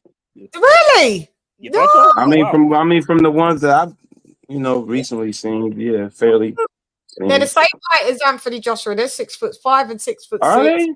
They're 240 and 271 pounds, right? So what's the one dude I was asking about the last one that terrorized the young cat, and the last one outside when they had the outside fight when the young cat decided to go against the what was he, Nigerian or something? Oh, with Martin Bacoli and Jared So Anderson. Bacoli, so these two is in the same weight category. Bacoli, yeah, Bacoli's destroying both of them too. Bacoli, yeah. What would you do with Bacoli versus Wardley? Oh fuck. Bacoli destroying him from what I see. I go with Bacoli, just a slight edge though. I mean, like I go I'd Bacoli. I go Bacoli. Bacoli if he had to face Fabio Wardley at this. Bacoli would run down Fraser Clark, but he would beat Fabio Wardley as well at this stage. Yeah, I think Bacoli would have took his time a little bit more to, like you said, ran him down. He would have pummeled him a little bit more. Yeah, because not only could Bacoli punch like a truck as well, his hands. He's got quick hands. He's got deceptively fast hands. He does. Yeah, but you think it would have been close, huh? And I think that Bacoli might be a little more durable than Fabio. He could take. He looks like he could take a shot a little better. Do y'all see them fighting each other soon? No, not anytime soon. Because they just ordered the IBF just ordered Bacoli and Ajit Caballero to fight for a final eliminator. So like the winner of that is mandatory. So Fabio Wardley's still kind of like a long way from that, pretty much, because he's not even like really highly rated in like the rankings. So that's still a while for that if it happens at all. Personally, I don't think it happens though, but still, I'd be open to it. What do you think about who they pit Bacoli against? What is y'all y'all know more about the other boxer? Ajit Caballero, he's coming off 2 good wins that pretty much launched him into the mainstream, I'd say. He stopped Arslan Bekmambetov, who's an undefeated contender, big puncher, stopped him in 4 rounds. Then he pretty much did the same thing to Frank Sanchez, who was also highly rated and undefeated. And those wins pretty much propelled him to finally everybody took notice of him, including me. But based on styles, I'd pick Caballero over Bacoli in that fight. What about you, Chan? I think Caballero beats him as well. I think they took him straight to hospital. His head's caved in on the side for real. See, I was right. See, no. Okay, damn. He dented it right there. That last blow dented his face in. Jesus. Yes. Oh no. Oh my God. I see it. Oh my God. Right. You see it now? He halfway held his head. He felt it himself like Christ, man. How hard does this guy punch to dance him? Man, that was a hammer. That's scary. Actually saying that Wardley is top 10, top 15, but Liam Smith is going, no, but he's not quite ready for them yet. Like, again, we're having the same discussion as funny enough. Oh my God. That is a dent. That is devastating. That is a devastating blow for real time.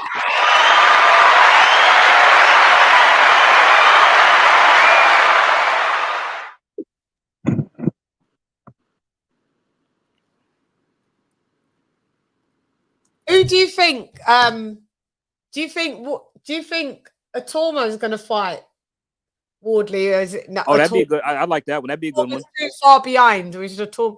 Or is there about what? How many fights has Atoma had? 10 or 11. I want to say. I think 10. Yeah, no, he's too far behind at the minute. I say if he gets past his next fight, then you could do that fight. Who's he fighting next? Let me see. Hold on. It's a step up fight. They're saying who's next for Wardley? Otto Wylien, Franklin, or Cassius Chaney? Oh, those are all good. Those are all pretty good. I like all those fights. I mean. Atoma's fighting Dempsey McKean next. He's fighting Dempsey McKean. Oh, okay. Yeah. Ooh, Atoma's fighting Dempsey McKean. Yes, he is. Yeah. Oh, okay. Oh, he's going to knock him out. Yeah, I think so. He's going to knock him out. It's an opportunity to one up Philip Hergovic because he's only lost to Hergovic. So yeah, and Hergovic stopped him late, and he didn't look too good. No, he didn't. Yeah, but that's on the undercard for Fury Usyk the rematch. So yeah. Also, I think that maybe Wardley should go to do the Jermaine Franklin fight. Jermaine's durable, man. Yeah, he could take that one. He's got a chin. He's got a fucking chin. Yeah. I have a question for you, great analyst. Again, I was just thinking about with your assessments. You guys are just wonderful. It's giving me great info. You're welcome.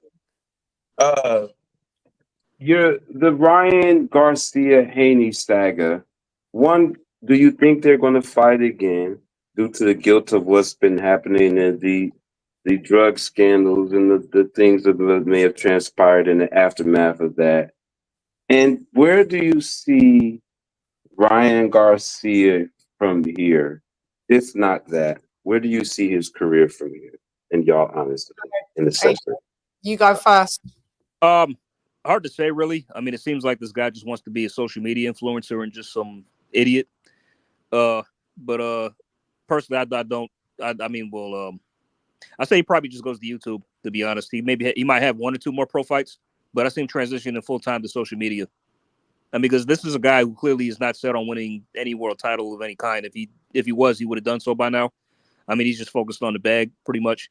So, you know, I mean, if he wasn't boxing, he'd probably be like these idiot YouTubers running around pranking people doing stupid shit.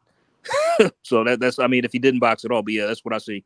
Maybe he has 1 or 2 more pro fights, but other than that, he transitioned to YouTube full time for social media. Okay. Go ahead, Leon. I'm not sure whether the Devin Haney rematch happens, because Devin Haney's going to want things on his terms because he got caught cheating. But then at the same time, Garcia's going to want things on his terms because he's the one who really brings in the money. So I don't know if they'll reach an agreement. And as AJ says, Garcia has other options. He can go to that the Misfits. I could see him doing Misfits, going on to one of those cards, you know, or one of those MMA kind of crossover fights and doing those where the big money is, but it's not real boxing. Because I don't see him as a real boxer. I remember years ago, Shan, you did a thing where you was looking at him and he was like, "What do we think?" And I said he had the potential. He was, you know, potential greatness. He was training with Eddie Reynoso at the time. He had the speed. He you know, if he stayed under that tutelage and learned and been an ultimate professional, which that Eddie Reynoso gym seemed to be producing, he had everything in front of him. But he seems to have just gone completely off the rails. I don't take him as a serious boxer at all. I'm not making weight. Those crazy antics before the Devin Haney fight, I no longer see him as a professional boxer. So I've got no idea. The guy, I've just got no idea, and I'm quite happy if I never saw him box in a professional ring again.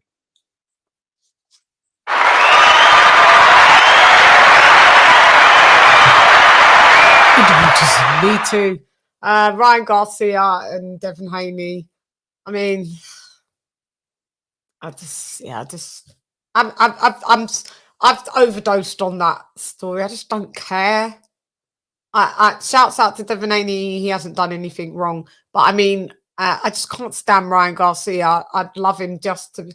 At first, you know, you're like, oh, he's getting sued, but maybe it's going to be a thing that's groundbreaking and it will help boxers, deter boxers to never try PEDs and cheat. I'm with Leon. I'll be happy never to see Ryan Garcia in the boxing ring again, but I mean, we will. And he's nothing, by the way. He's not world level. He's never had a world title. He's ducked some fights and just decided once he had his little marquee value to take some fights. Fair play, but I mean, he's a cheater. He's a racist as well, and he's also a piece of shit. Yeah, yeah, yeah. So yeah, that's where hi, Sir Senior. That's where I stand with Garcia. Hope you so. Thank you for your assessments. That's why I kind of thought that he was kind of transitioning away from boxing. It doesn't seem like he's into it the way you would think. And he's more of the shenanigans. So yes, that. Yeah, I was just catching up with Frank Warren. What he was saying is like, yeah, he's Fabio Wardley's his cheek got smashed in. Oh my, the cheek too. Then he was all the way up here, got the cheek. Yeah, oh, he must have got it was all there. Yeah, so it's his cheek that. They're saying that's Andy Lee's like he can come back. Boy. And then Liam Smith is just like, that's a long road. He's got to see what is. They're all like, whatever if you got the heart to. But I mean, with that type of I would hang it up because that was a stroke. That's one where his mum, his dad, his wife is just sitting down and say no more. Like it is not right. Yes, you hear in our lives. You got a child. You got 50 odd years to watch this. You're gonna risk all of that Yeah. because he's now one And punch away. world level, so why battered? Another hook. If his face would caved in, what would another hook have done? Like another power hook. Yeah, seriously, like That's career ending. I mean, but Wardley literally put a dent in the man's skull. Like, what the fuck, man? Career ending, life ending. Do you know what? That was hard to watch for me, and I ain't even related to dude. Yeah, when I saw his face like that, I was like, oh god, like is he? Yeah, I was worried. But what I will say is that what I am proud of is that the UK, we've got the best heavyweights and the Yes, best. yes, you do, man. Ain't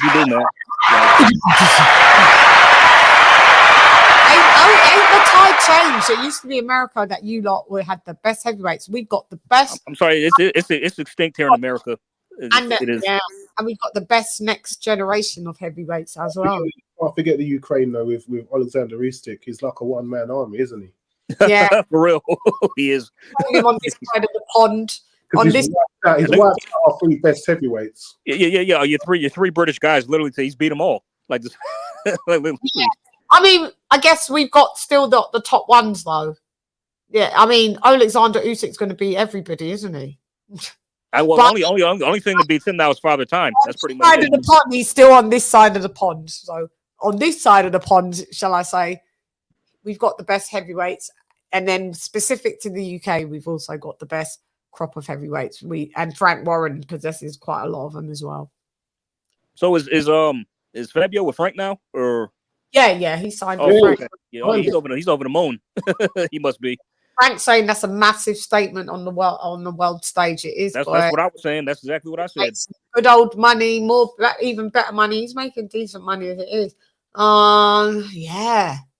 They already putting up who hey to the left in the booty scene.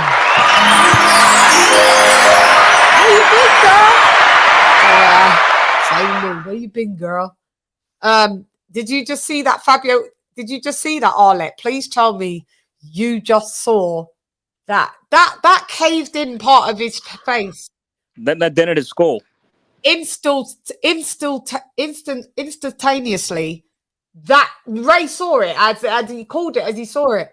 And I was like, because you remember when Wilder said his face was caved in? Nah, my dude, you had swelling. This was in. I just thought it's soon. That's how hard that dude hits, man. Fabio Wardley hits. I mean, but it's like you can never count Fabio out due to his power. The guy's got serious punching power. Especially when he gets caught with a shot that he doesn't like. Like that. That puts him in a serious danger mode. Like he seems to really he's even dangerous when hurt. Yeah. Jesus Christ. And he what this. Chad, let me ask you about this fight. Do you think he could beat F.A. Jogba?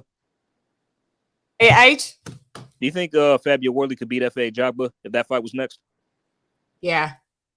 I think so too. Based off this now. I mean, I was saying that before. But I can lower it. because I put F.A. Jogba at low level.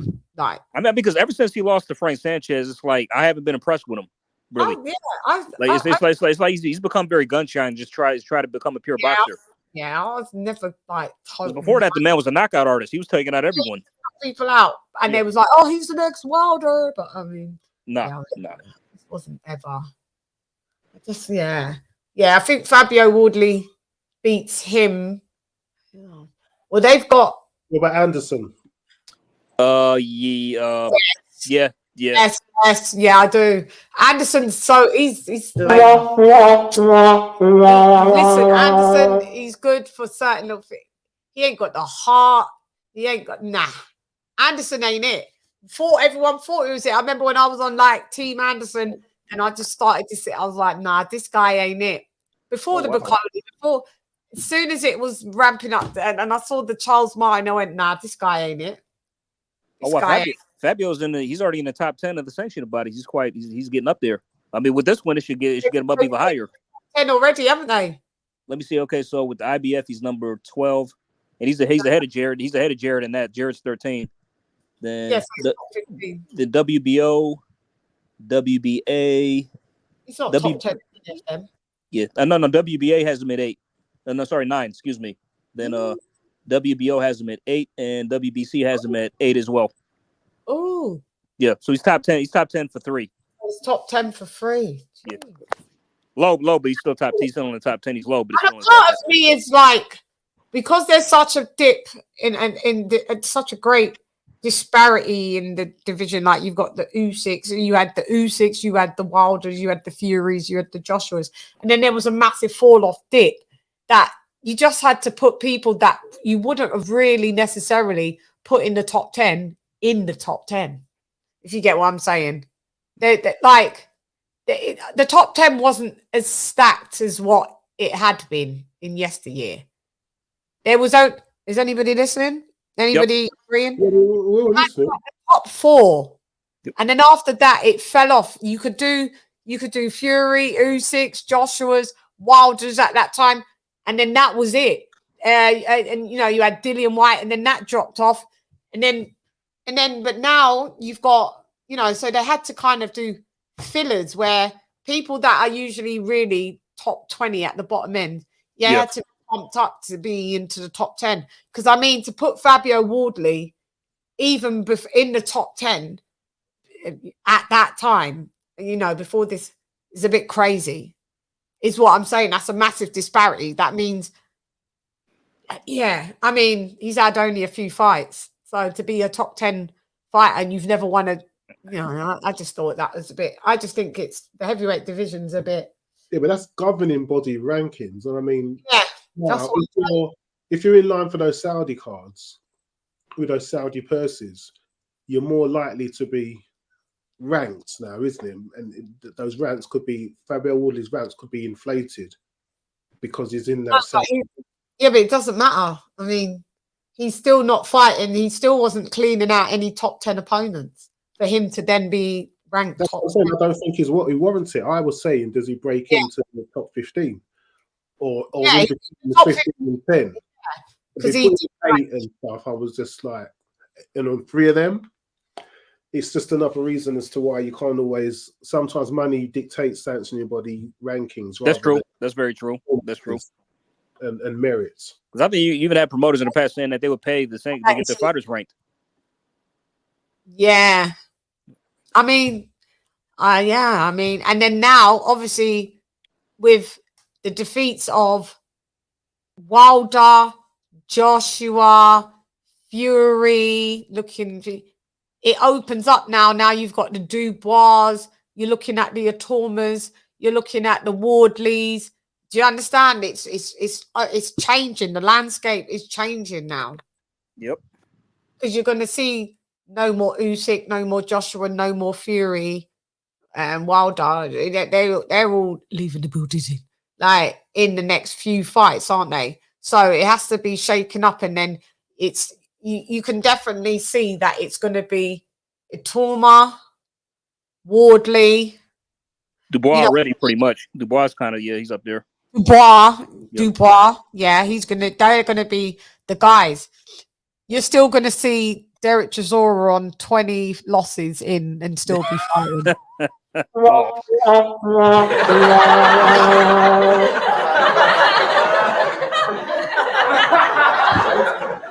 Please, don't even joke. Oh, anything but that. You'll see him. I'm sure you'll still see him.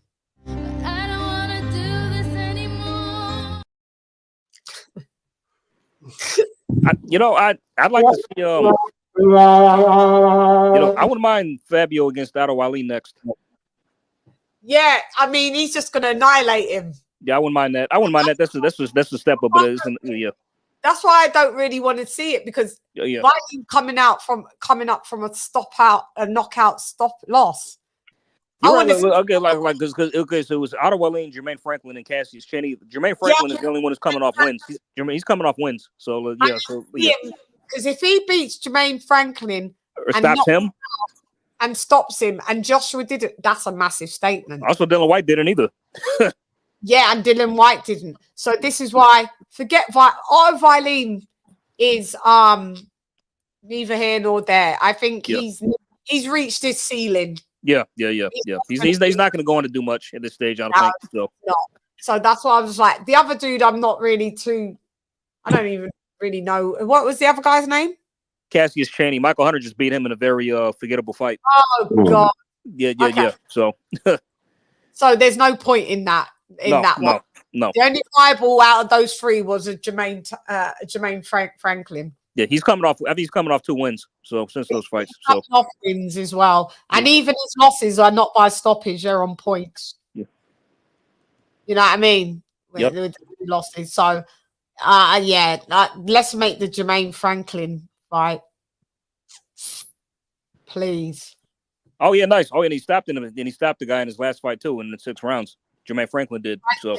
Okay. So, yeah, I mean, yeah, the heavyweight division's getting shaken up now, man. It's getting shaken up.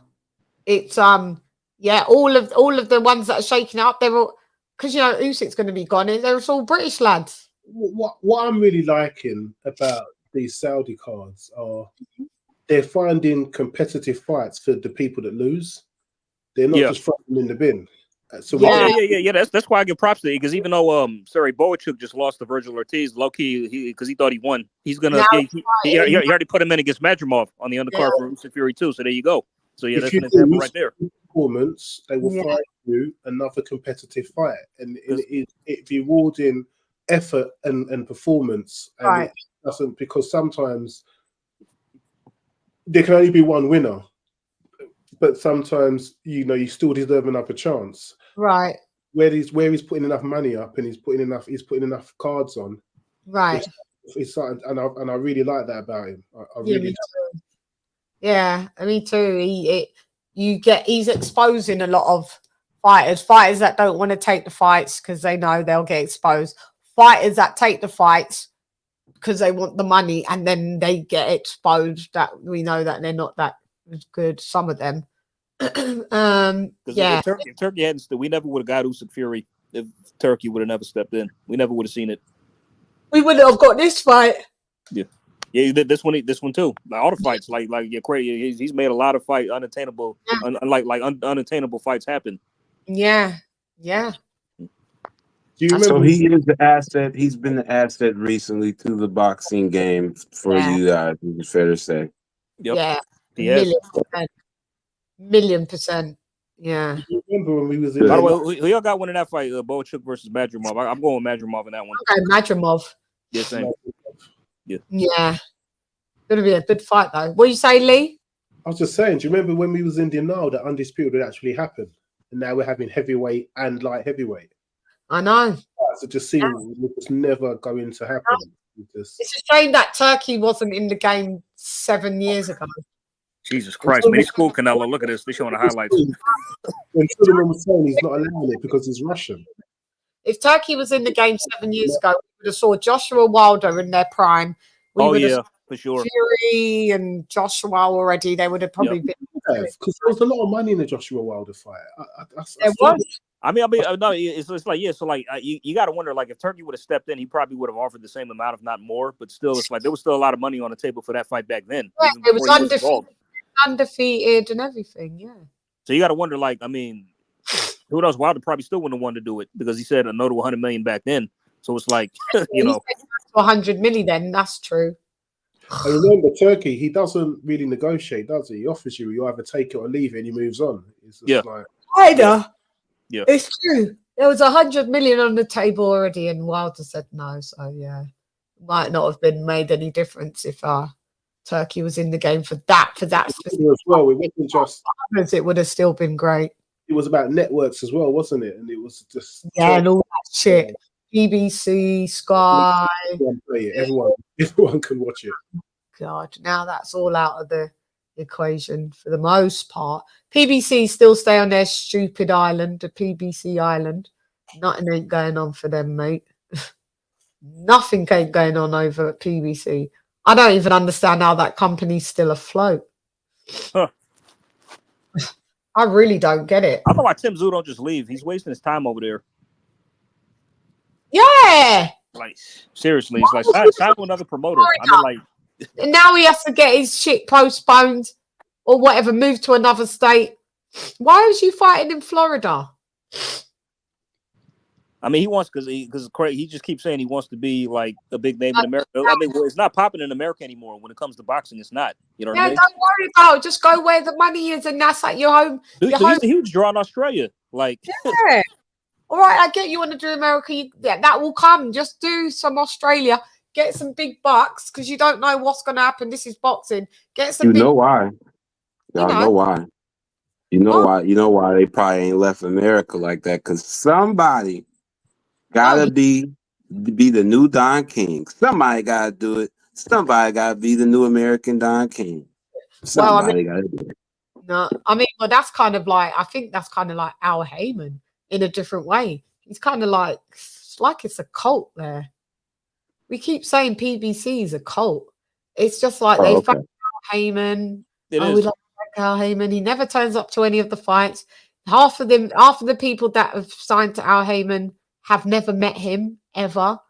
He ain't never been to the Riyadh stuff. He ain't never been to none of the Riyadh fights. Nope. Doesn't come. No. Oh, that's crazy. I mean, like Turkey is actually used some of his fighters for his cards. Weird. I mean, Turkey Al-Sheikh is using some of the. He's putting PPC fighters on some of his cards though. He has. Yeah, and then but then you never see Al Heyman. No, Al's never shown up though. He's never been here at all. That's crazy. So yeah, it's weird. That means he's a hater.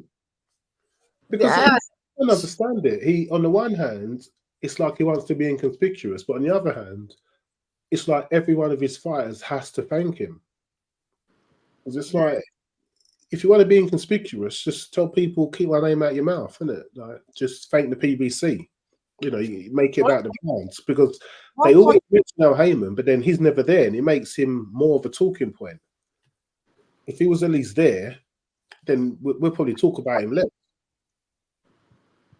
Yeah, I don't get it. I don't understand I don't understand it over there. I'm not trying to. What's up, everybody? What up, James? RUDD in the booty.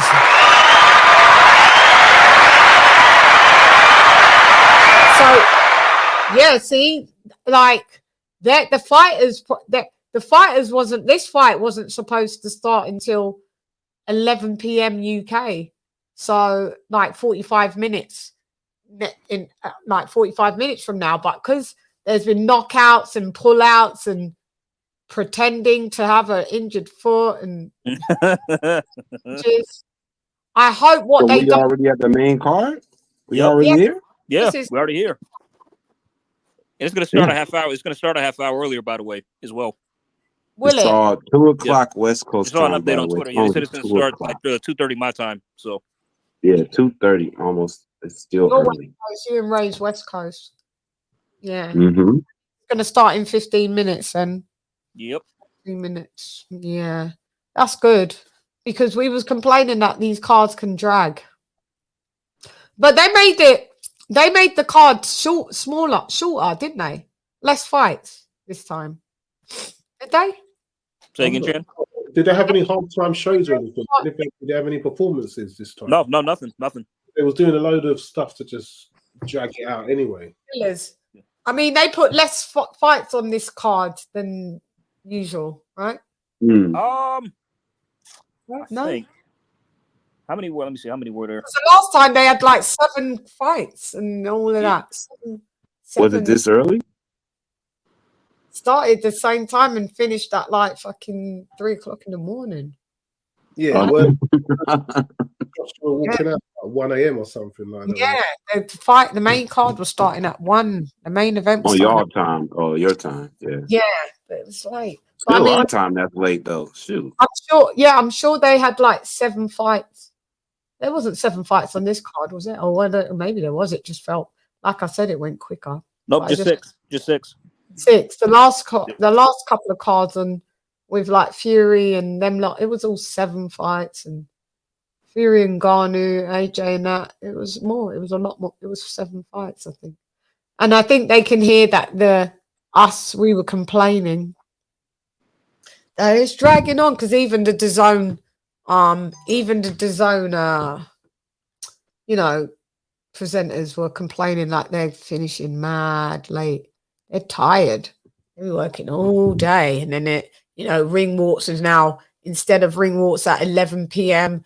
UK time, ring walks are now 1 a.m. That was wild. Their ring walks was their main event was at 1 a.m. our time. That was crazy. Yeah. Wow. Yeah. You only have to stay up till 5 o'clock to watch like US cards already, for the main event to be at 5 a.m. starting. So with Saudi being closer to our time zone, we was more happier. But then they just was dragging it out. Yeah, it started at 12 midday. What did?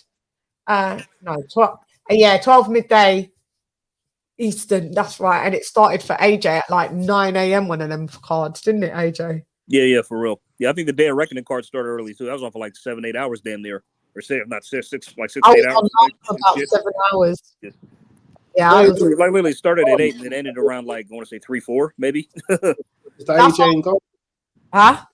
Say that. The AJ and fight. Yeah, that one was long. Yeah, Fury and Garnu was long. We done that one like way too early. We was Fury and Garnu. I was on for 7 hours. AJ and that I was on for 5. Then another one I think I was on for 6. Terence Crawford I was on for long as well. That was like 6 hours, 5, 6 as well. Crawford Madrimov, that was ages as well. Because you had that was some good fights on that card though, wasn't it? That was a good undercard as well. It dragged. What they need to do is sometimes mix up. Talking about Terence Crawford, they've got him number 1 pound for pound. Who's they? Chris Mannix pound for. Oh, this is Chris Mannix. We don't need this. He's got Crawford, Usyk number 2. Anyway, see, I've got Usyk number 1, and then Crawford number 2, and then Inoue number 3. Because Usyk's covered the most pounds. Yeah. That's why I've got him at number 1. Because even with Inoue, it's like the pounds that it's like Crawford's covered more pounds. Yeah, but more. Yeah, Butter's covered more too. I mean, but with Inoue, it's like 14 in total. Inoue, that's why I've got Inoue. Inoue started 108, now he's 122. So that's like with 14 pounds. So yeah, Bud's covered more. 135, and now he's so that's almost 20. So yeah. So that's what their reason. I know everyone's got their different ways of it. I'm not adverse if you put him at number 2 and Crawford at 3. I don't care, but yeah, that was just my rationale for it. But that's why I have Usyk at number 1. He's covered the most weight, and his skill, it just transcends everybody. That skill beats everybody going down. Can y'all imagine if Fabio had like was a amateur background or an Olympian or some shit? It might it might be counterproductive though. Yeah. We're seeing all of these lads in the building. We're seeing regression with everybody. I don't know if it goes like that all the time. I think it comes with a lot of high expectations, but I don't know, man. Listen, Anthony Yard has no Olympic background, amateur background, and he's got to the world stage twice. Failed, but yeah, he got there. Fraser Clark, silver, doesn't look like he'll ever get to the world stage. You're right. It seems like people who don't have amateur background seem to just be on like this trajectory. Yeah. In the pros. Yeah. What'd you say, Lee? I was saying Joe Joyce, Tony Yoka, Filip Hrgovic. Oh God! Oh yeah. AJ, Usyk. There are some success stories of the Olympians. Hrgovic is not a success story. Oh no, I put Hrgovic in the ones that haven't reached the potential. Yeah, you've got AJ, you've got Usyk. Lomachenko, you could put him too. Lomachenko.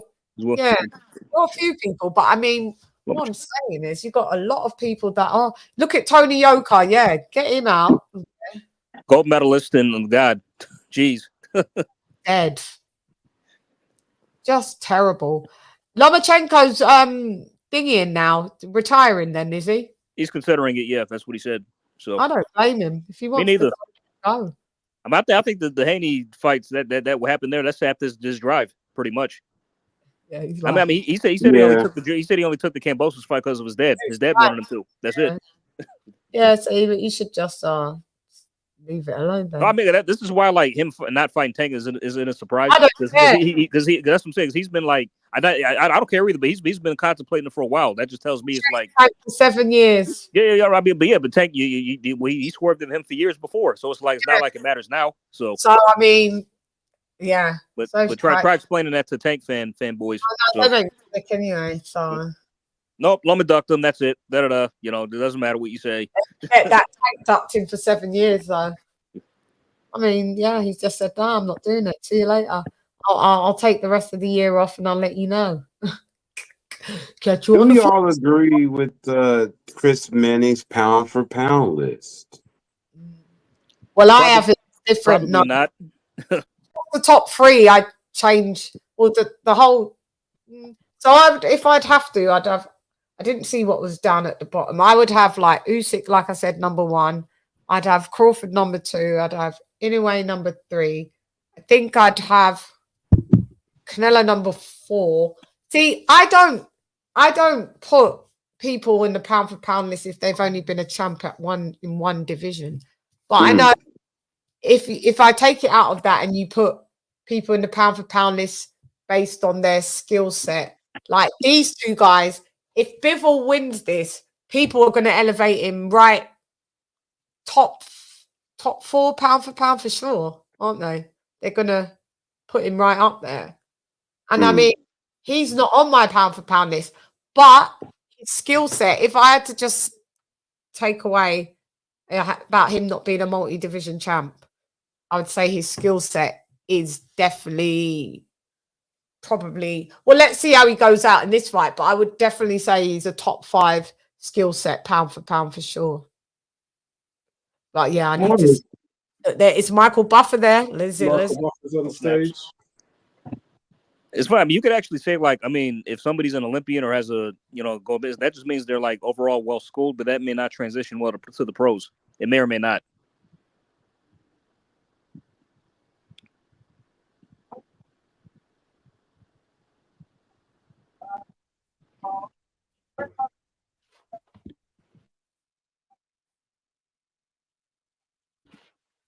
Anyone having any last minute change of minds? Thinking? Nope, I'm sticking to my guns. You're not thinking Beterbiev power? Just break him down. Nah, I'm not changing. I know this is. I'm geeked though. I'm so like, oh god, they're having a concert. I'm so geeked. Like It's just like I like Bivol and I like Beterbiev. Someone's got to lose, maybe. Yeah, it's the same. It's like I'm a fan of both guys. I like them both the same, but it's like somebody's got to lose today. It's got to be someone. I would say I like Beterbiev, but I wasn't a fan of his. I'm a fan of Bivol, but I like both. I like both of them. But yeah, I'm more of a fan of Bivol, more of a fan. But I do like Beterbiev because obviously he's exciting. He comes and just knocks people out. He's a great asset to boxing. I like watching him. But just as because I more know Bivol's personality more than Beterbiev, so I think that's why it's a bit more encompassed with Bivol. What do you think the game plans will be? Huh? Those fights. What do you think their game plans will be? Oh, mate, I don't know. Because if you're going to go with... Because Beterbiev is good at cutting off the ring, man. He's good at cutting off the ring. Oh, my God, they got a concert for real. Oh, have they? For real? Have they got a concert? I know, it's fireworks. I think it's fireworks.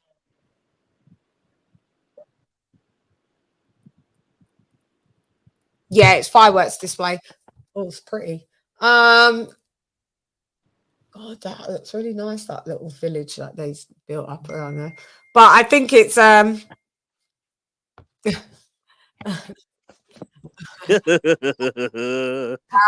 like Bivol. Bivol's my guy.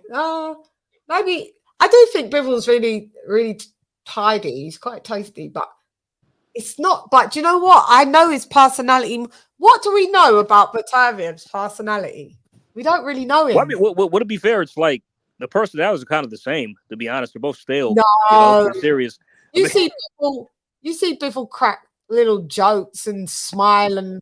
We're here and there, maybe, but Bivol's just a little bit more vibrant, slightly. Yeah, maybe you could say that. Yeah, Bibble's a little more vibrant than Artur. Artur's more serious. Yes, yeah.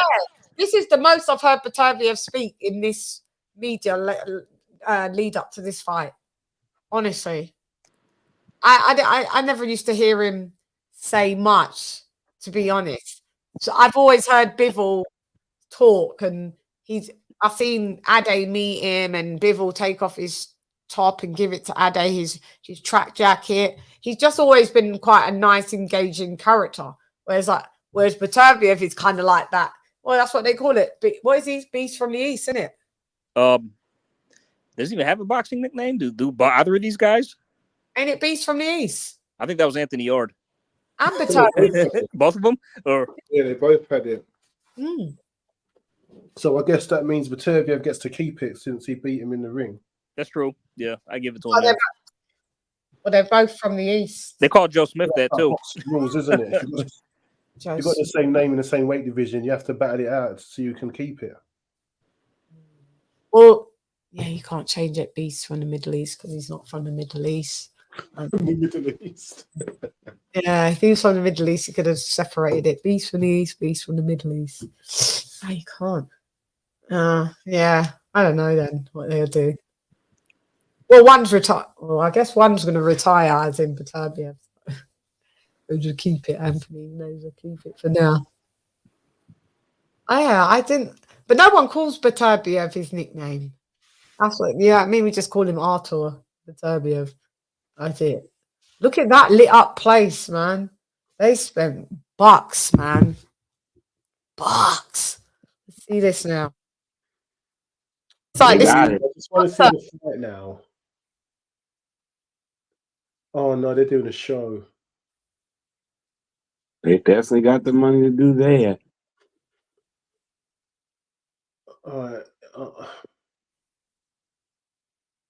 No. Oh, it is a performance, huh? Oh, cry out loud. So what? I just had to switch to ESPN for this. So strange. Huh.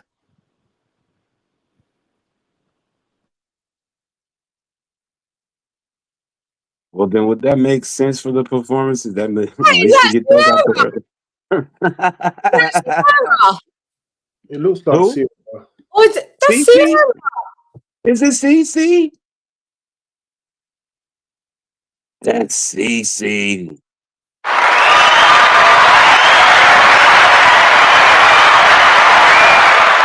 Let's see if Turkey can really bring people together. They cashed her out to come out there to Saudi. Look at her looking great. Looking like Lady Chan cousin. Jesus Christ. You know she was gonna take they gave her a good check for this. Like, yep, I'll be there.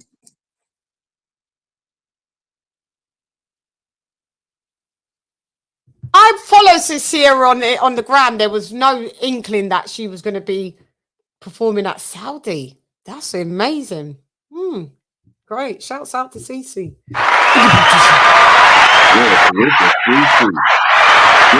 Yeah,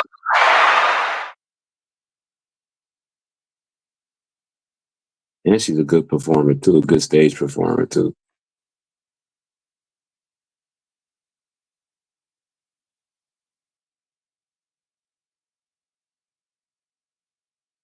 I'm just ready for some boxing now. So there's a performance going on? I don't see anything yet. Or they're just dancing, AJ. Oh, okay. It's Sierra on there performing. I don't think this is necessary. That's my only gripe about these Riyadh season shows. Dang, I kind of can't wait to see the boxer intros now. This is how it's going to be. For real.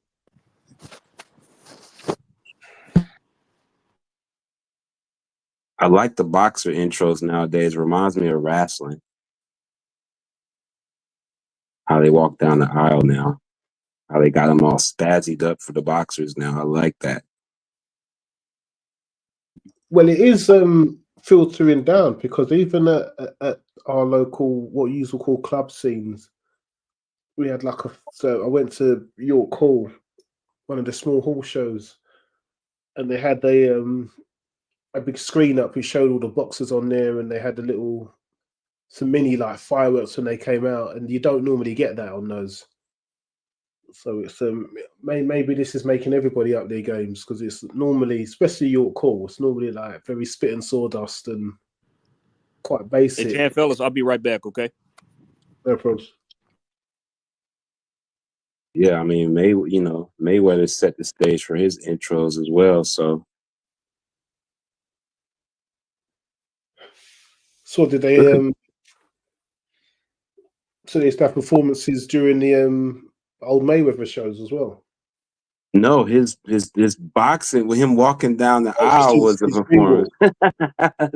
That was a spectacle in itself. People here in the States, we loved Floyd intros because we knew that with his outfit and his intro, it was a spectacle. Kind of like how Canelo's is, but Canelo's, Mexico, they go all the way out for Canelo. So to Chan's point, it might be setting a standard now. With Riyadh and it might get more pizzazz and yeah, it might get more pizzazz with the boxing intros just to bring more appeal to it. Look how they got this performance. The way the lighting is, this is like this is a real concert for real. They gave her all that stage. That's crazy. Looks like it's finished now.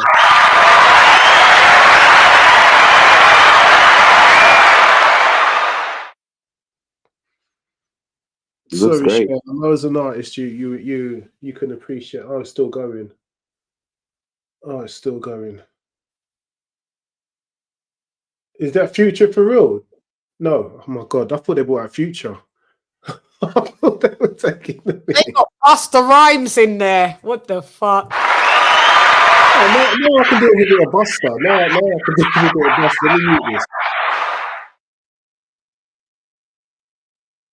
You think the Sallies be paying for them guys to come out there just to sit in the seats like that?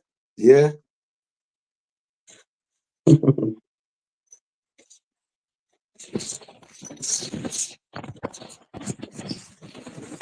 No, it's been all the Busta classics.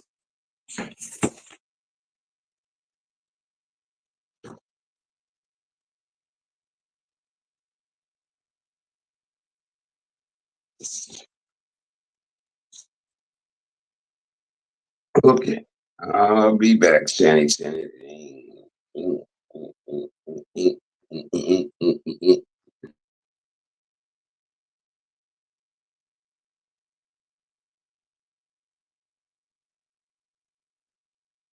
Busta!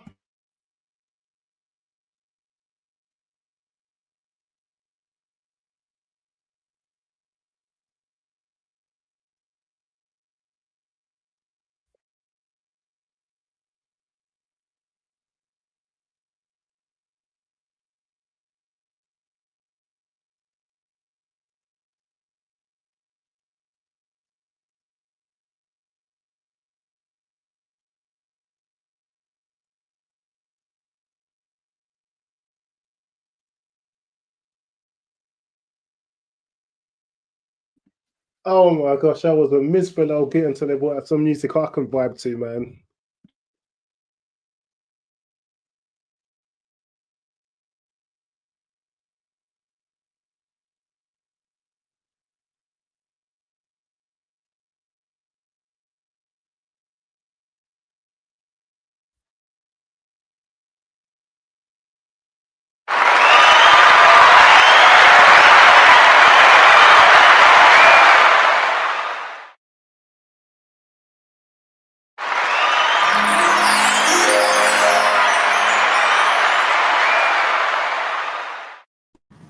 How you guys watching it now on Sky?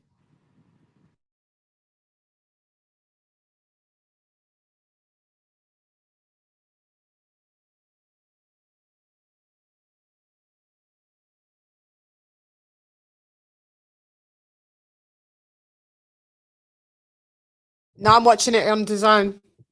Oh, still? Wow. Okay.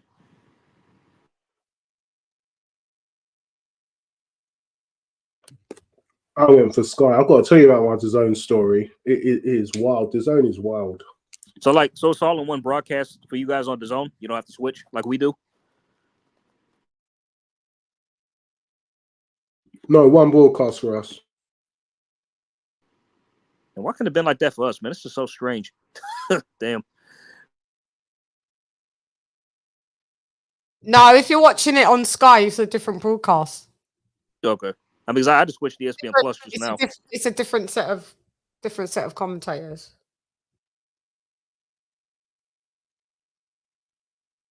You guys got Missy as well now, yeah? I don't rank in power. That's hilarious. Beterbiev gets a 13, and they give Bivol a 7.8. I'd say it's pretty accurate. I'd probably give Bivol an 8 though in power. Maybe a little higher than that. Maybe a solid 8. So.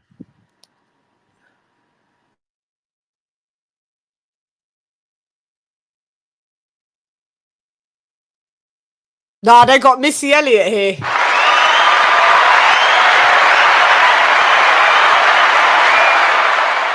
Ain't it wild? 2 out of I've met Missy and I've met Spliffstar and Busta Rhymes. I was on the same show as Missy. So we stayed in the same hotel in Serbia. Great hotel. Nice. 5 stars. It was more like a 6-star. It was like a palace, that hotel. Hung out with her. So ain't that crazy? But yeah, shouts out to me in my little hotel. Yeah. All right.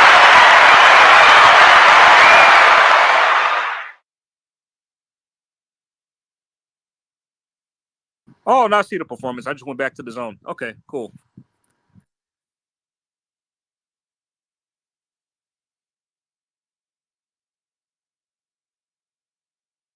Man, I've missed Messi for years, man. Seriously.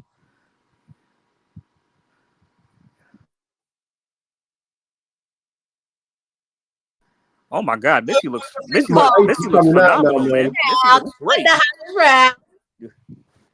Yo, Missy looks phenomenal, man. She looks great.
She doing all the classics.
They brought out Sierra.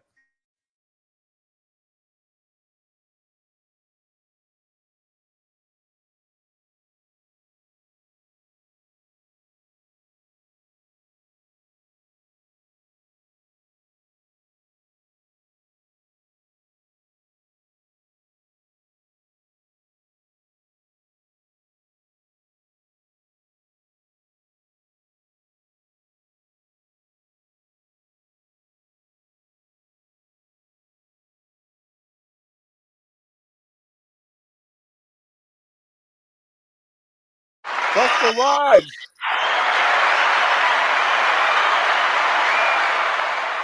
My goodness, I got back to 16.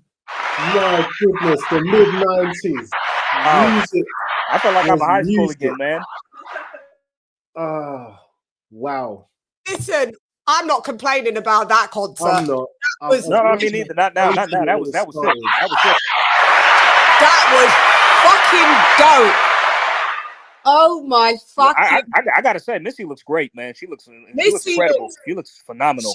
Follow her on the gram as well. She has kept that weight off, and she is aging backwards. You know that woman's in her 50s. Yeah, that's why I said that. She's in her 50s now. Crazy. She don't look a day over like 30 and like 35. Listen, as soon as she started to keep that weight off, it's like she just started to age backwards. She's looked amazing for a long time. Sierra, you know, she gets the tweaks and that, but she just had her fourth baby, I think. Baby. Yeah, so, yeah, just had her fourth baby. For the longest time, I wanted Missy to release a new album. For the longest time, about 4 months ago. Yeah, but I didn't have no knowledge that you didn't even, you know, like when they did Eminem, they said, "Oh, we're going to have Liam Gallagher, we're going to have Eminem perform." Did you not know they was going to have all of these stars? I didn't know. I was unaware. Me either. Listen, I didn't even know I would have been off work until about 6 o'clock. So I wasn't even keeping up with it. Miss this. I would have made sure I'm going home early. Sorry, like I would have made that I have to be sick. It would have been a planned sick half of the day. Like just. By the way, Chan, speaking of speaking of Busta Rhymes, he did a new promo for the new Venom movie coming out. I'll send it to you. Oh, is he in it, Busta Bus? No, I don't know if he's in the movie, but they did a promo for it, and Tom Hardy was in it as well. It was pretty funny. It was pretty funny. It was like they depicted Venom going into the booth where Busta Rhymes was freestyling, him sneaking in. And they're like, "Who the hell? What's going on?" Get away. They're like, "What?" Well, I think that character's so fucking hilarious. Venom. Yeah. Yeah, I know, right? Fuck this guy. When fuck this guy. Oh yeah, don't I? You say, yeah, let's play. Where is he? True Venom. Here it is. Where are you, Venom? Oh yeah, here he is. There he goes. Fuck this guy.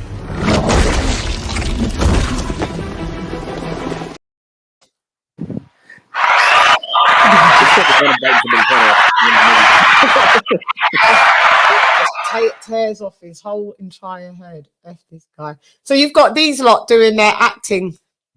Let me hear. Yes, it's the promo.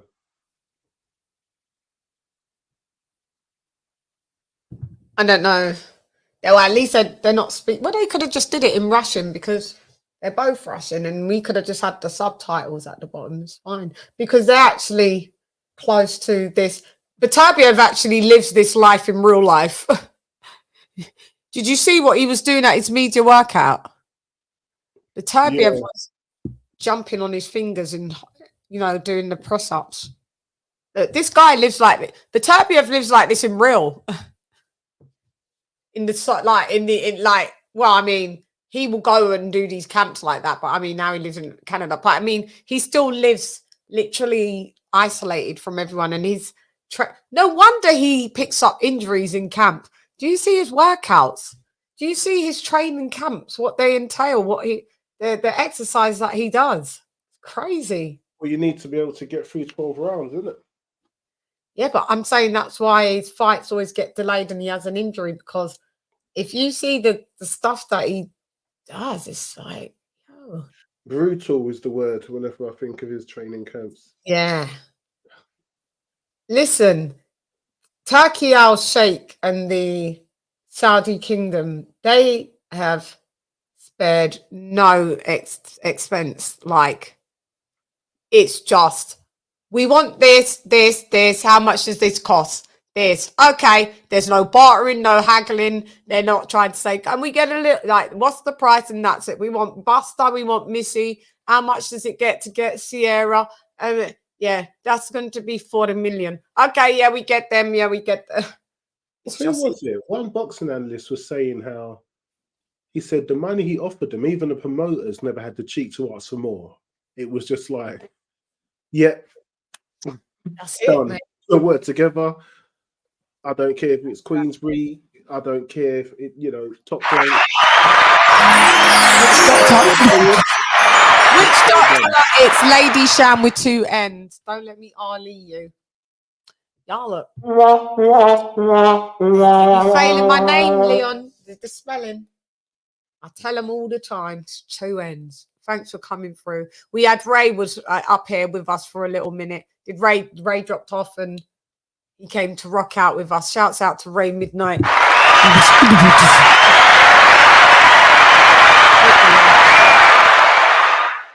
Okay, so Beterbiev is coming out first. Ooh, muy interesante.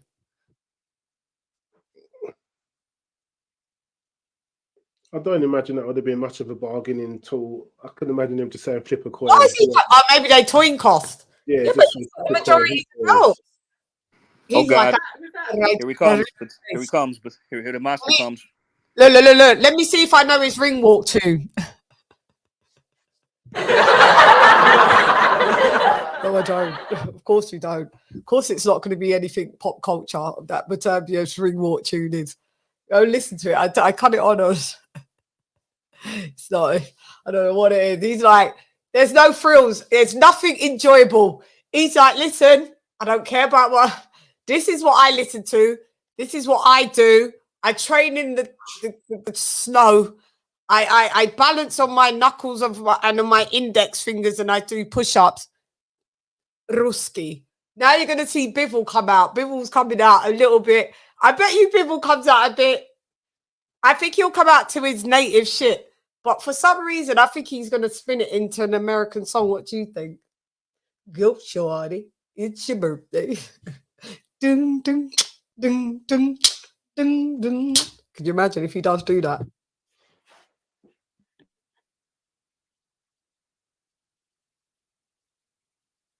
Oh, Beterbiev's in the ring.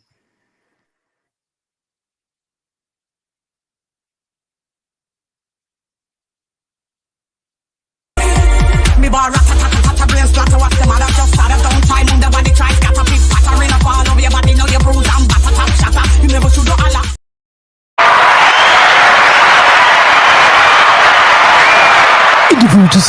DJ Witch Doctor has become a CHANNAHOLIC. That is right. Thank you very much, DJ Witch Doctor. That rectifies spelling my name wrong. The Untouchable Empire, baby. The Untouchable Empire. Yeah, I need that one as well. Mate, we had such a good laugh at the karaoke. I'm gonna have to get you like the clip of something that was so fat. I wish I had the clip now for what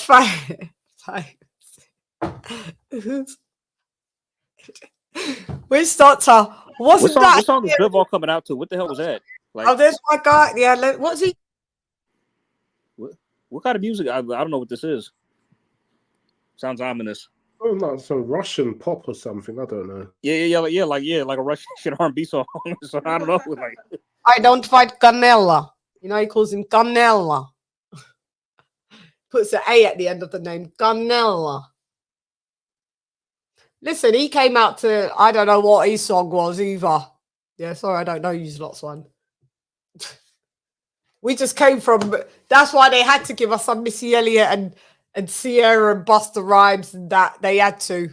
Because they knew the ring walk. They was like, yeah, we don't know the songs. So let's give them a bit of Damn, Western. they came out fast. They came out fast, man. They came out mad fast, and they It's like no hesitation at all. they're just so cutthroat. Like cutthroat. This is like no fun. We just come here to do our job, And that's it. and yeah, that's it, boy. You know, everybody else has got pyrotechnics, and this is undisputed. We haven't had this since Roy Jones Jr. In the boot is in.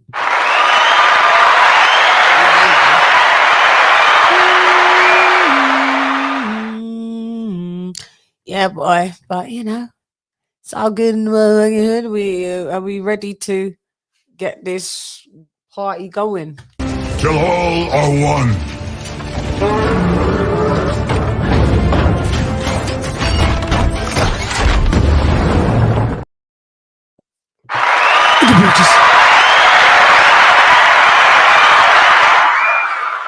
Poor Michael Buffer just can't retire.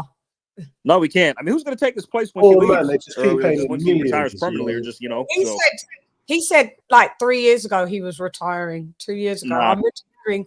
And then the Saudis came along. They went, "No, you're not," because the money that we're going to offer you, Sir Legend, to come through to announce these fights, we need your historic, legendary vocals on a Riyadh season. There was no way that Michael Buffer is probably getting as much as money as the fighters, the top end fighters. Listen, to get him out of his bed now, you have to have your money for Michael Buffer. I checked, his net worth is like 300 million, 400 million. It's not a joke.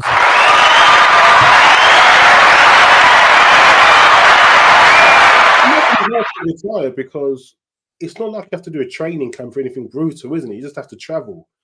And if you're looked after, That's taxing. He's up in the ages. That's taxing.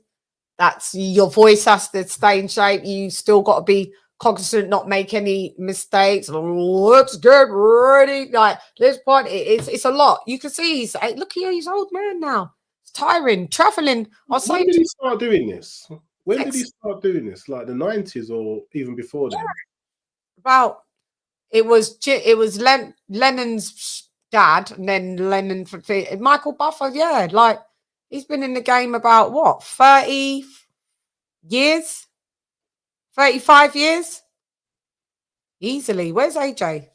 35 years, Michael Buffer, easily. More, 40 years even. Was he there when who was doing it when it was like, yeah, he's there. Yeah, no. Was he there in the 80s with Mike Tyson and that? By the way, Chan Liana, my friend is watching the fight with me. She wants to hear Michael Buffer talk, so I'm going to stay muted. Oh, okay. How long is Michael Buffer? Yeah, I was just asking how long has Michael Buffer been calling fights? I mean, oh yeah, a long time, man, or like really long time. Not sure. Yeah, actually, maybe 4 decades, 3-4 decades, if not that. Yeah. Yeah. So I'm gonna stay muted till the fight starts. That's all. Yeah. Good. I don't know. Beterbiev looks ready, you know. Beterbiev looks ready. Keep him loosening those elbows, ready for them hooks. Bivol looks focused, concentrated. He knows he needs to avoid that power. Beterbiev's ready for destruction.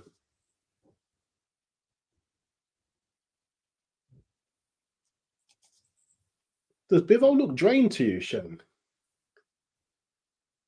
Do they look drained? He looks a bit drained. Bivol does. Yeah. Yeah, he does. You can see his cheekbones look a bit pokey, don't they? His eyes look a bit sunken. They do. Hey, Leon, part 2. I want Bivol to win as well. Yeah, hey, Lee does. He looks. I noticed Beterbiev looked fine this whole weight cut.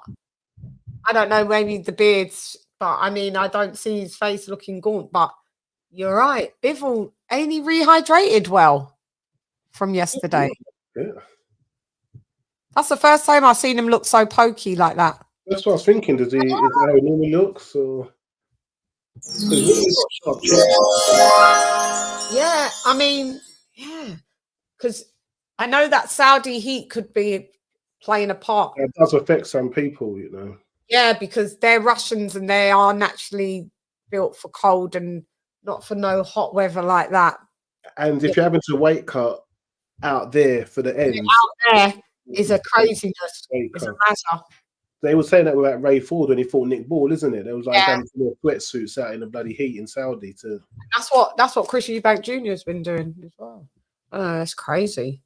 Okay, we're gonna be round 1. Oh my God! Ready for war, Bivol. Ready for war. Bivol's back. Test your might. Test your luck. Here we go. Oh my God. They're gonna in the center. Oh my God. Round 1. Fight. They're both taking the center. Lead left foot. Or Bivol, Beterbiev is trying to. Okay, Bivol's plan is to punch with Beterbiev. Yeah. Bivol's circling. I'm afraid. I'm scared. Oh. It was just. Beterbiev's just hunting from the center. Looks a bit crazy. Yeah, Beterbiev ain't joking. He ain't come to play, guys. I can just, he's gonna tap. He's gonna get Bivol. And we got to see how Bivol... Stay center ring. Bivol needs to stay center ring. Don't let him back him up. Yeah. Plant your feet. Plant your feet. Hold your ground. Stand your ground. Yeah, doing that can get you knocked out as well. Yeah, it could. He needs to be careful. Look, so Beterbiev jab to the body. I think he wants him to feel his power. He's not drop his arms. So Bivol looks quite nerve-wracked here. This is the first these jabs Bivol's getting full, winning the rounds. Beterbiev looks. Bivol's doing more so far. Yeah. Bivol looks a bit rattled, rightly so. Well, he's backing up Beterbiev now. Hold up. Yeah, Beterbiev hits hard. Listen, I just saw Bivol just via tap. He just got backed up just a bit there. Yeah. Listen. I don't know. He needs to fly in and out. I wouldn't say hold. He does. He does. He needs to go in the center, tap, and out. You got to, mate. You got to use them legs. Nice lead hook from Bivol. Don't make it easy for. Beterbiev gets backed up. Triple jab by Bivol. Oh, okay. Bev didn't like that, did he? I got Bivol winning this round so far. Yeah, he's getting in with the jabs. He's power. He's going to keep licking rounds like this. You can say he's getting in with the jabs. We've seen this happen, and then there's good night, Irene. Yeah. This is Beterbiev. Bivol goes for the 1-2, steps in. Yeah, Bivol backs up there, backs up and Beterbiev back afterwards. The jab to the body from Bivol. Getting mixed up with their names now. I know they're trading hooks on not what I think Bivol needs to be doing. But he got away with that. Bivol's like, I ain't a bitch. He's quicker on the inside. Power can. But you know what? Beating Beterbiev. But it's blocked. Bivol told him to send up. Listen, we need to exploit that meniscus healing. We need you to move. We need you to make Beterbiev.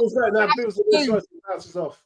Snapping back jab. You don't want to be on them ropes, Bivol. No, Bivol. 1, 2, 3. Circles out from Beterbiev. Caught him. Oh no! Saved by the bell. Bivol nearly went down. Oh no! Bell. Oh my gosh! No, you can't do that.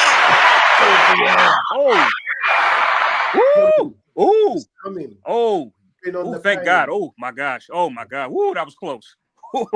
Round 1. Almost. I mean, he buckled him a little bit, but he kept his form. Oh, thank God. I'm going to get you, young buck. Oh, jeez. You might be quicker. Oh, you guys are ahead of me, man, by a few seconds, I think. Oh. Once this lands, I'm going to get you. But that was still a Bivol round, though. I still give Bivol a round. He traded on the inside. He's traded a bit too long. Caught flush on the chin, the 1-2. Yep. Oh, the third one just glanced by. Bivol firmed it, though. Then he got caught again. That's what backed him against the ropes. He can't take too many of those. He can't do that every round. He's got to go. No, he can't. Like that now. Oh man, I'm so nervous. Oh, geez. I know what can happen. I know someone. Beterbiev's got the bit between his teeth. Beterbiev going for it now. Stepping in with some lead heavy hooks. Oh God! All right, round two. Come back with the counters. Both holding the center of the ring. Beterbiev goes for the upside on the inside. Bivol, jab. He's landing on Beterbiev's head, though. Come on, Bivol, in and out, in and out. In and out. In and out, my dude. Beterbiev's just waiting. He's just waiting to let him Right. Go on, let's start. hooks and uppercut. Now. Circles round, dances and steps forward again like a pressure fighter. Bivol is just standing there, guard up high, waiting to counter. You need to make Arta's knee work. You need to dance around Arta. Make him chase you. Make him chase you. Yeah. Listen, you can see. Throws one, Bivol throws 2 or 3. Yeah. He's trying to get through on volume, nick the rounds on volume, and not get hurt. But then he goes for himself. Now no one is Bivol. He's not here to be laid down. People think it's only power. He wants to show Beterbiev. I've got power. Bivol working with that jab. He's working with that jab. Now Beterbiev steps in and out. That's it. In and out. He's not one. He needs to get away from there. No, nice hook from Bivol to show Beterbiev you're not going to get me against the ropes and just batter me like that. You're going to have to work for this one. I want undisputed just as much as you. Both going with a jab. Both blind. Nice power hook from Bivol. Blocked. But I see the intention there. Beterbiev's just steadily waiting. And I think Beterbiev's plan is to just hunt and then go on the attack for the last minute of the round. Just hunt and then try and find the range because he's not doing much. Now Bivol comes with some hooks, but they're blocked and one misses. Both in the center of the ring, circling. High guard. Bivol tries to, Beterbiev tries to back through the guard. Bivol's doing well, right? Go ahead. He is. He's doing well. He's doing well. He's doing well. If he can keep this up, for 12, question is, could he keep this up for 12 rounds without getting caught clipped too much? Nicely jab from Bivol. Rocks back Beterbiev's head. Yeah. Bivol's scoring the pound. I'm giving the first 2 rounds to Bivol. Off the ropes, pivot off. Giving the first 1-2 round from Bivol. so far. Well, I'm still 43 seconds. I've got 37 seconds. We're not too far off. I'm on 50, so I'm 51.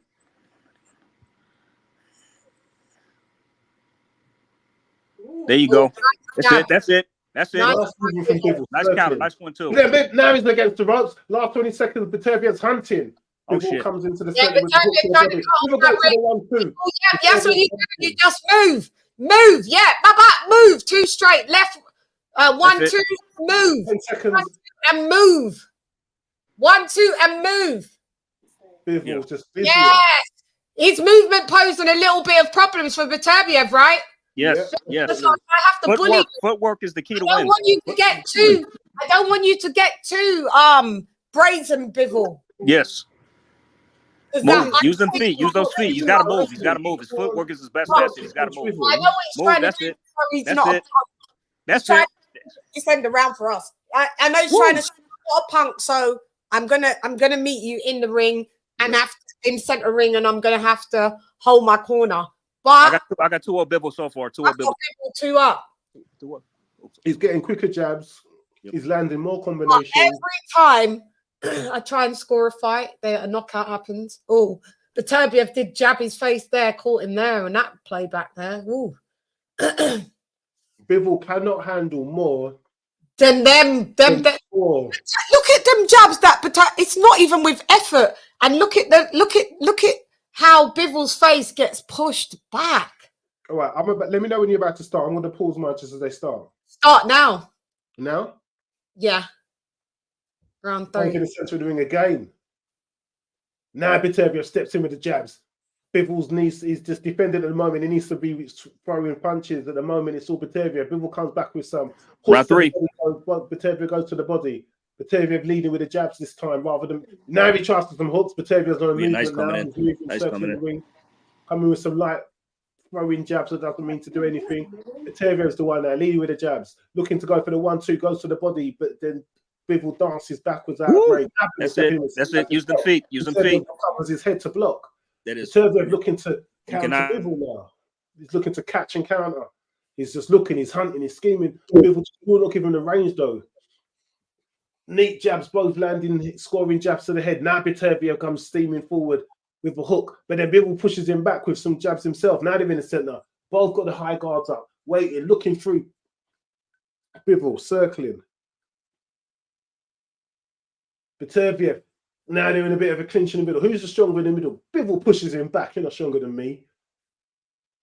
Both standing in the center. Bivol tries to change range. As he changes range, not Bivol, Beterbiev changes range. As he changes range, Bivol goes for some leading to 1-2. Get out the clinch. Get out the clinch. Now some 1-2s from Bivol.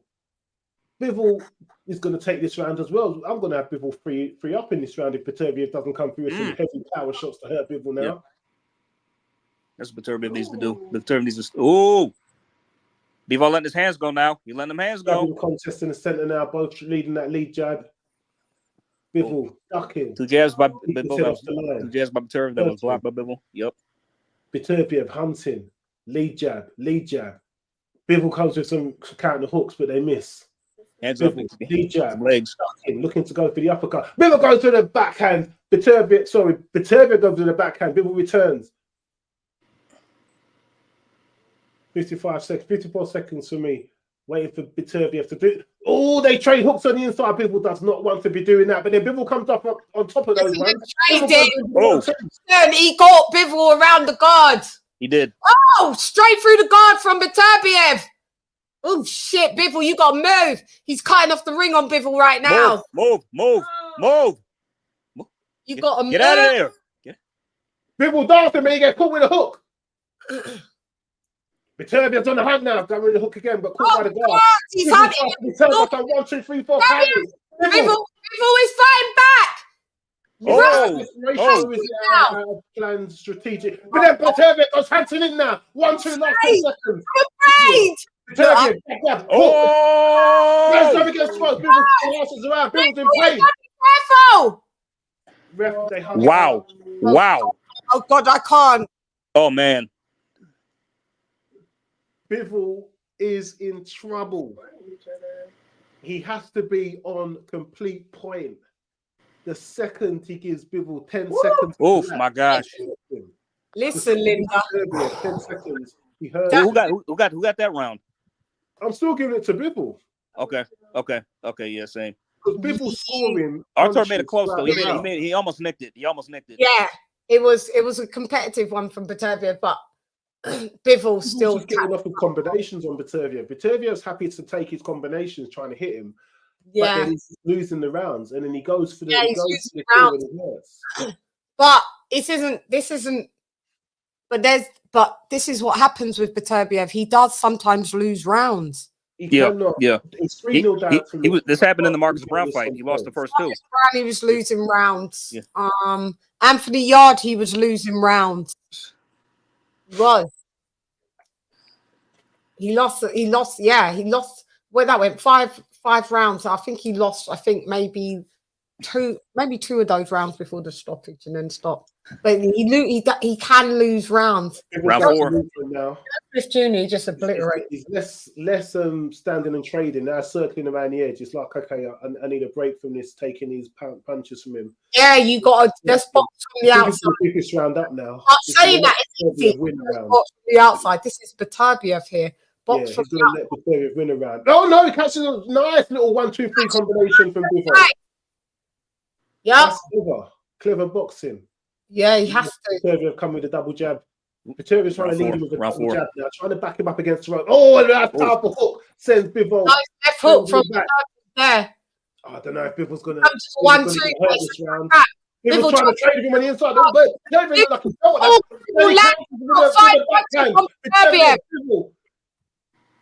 Bivol hurt by 2 backhands there. Beterbiev is just on the body. Oh. People standing in the pocket, man. Oh, wow. Got to be careful. He's tired from this movement. He can't do these many. He can't do this often. He's going to get tired and slow down. Once he slows down, he's going to get landed on and hurt. Oh, I'm in with a chance on my round 11. That's the Bivol. Use your legs. Move. Use them feet. Bivol smart, goes in with the power. Now Bivol goes with the power combinations, he's not even going to give him this round. Bivol might take this round as well. Yeah. Say again. I can't, man.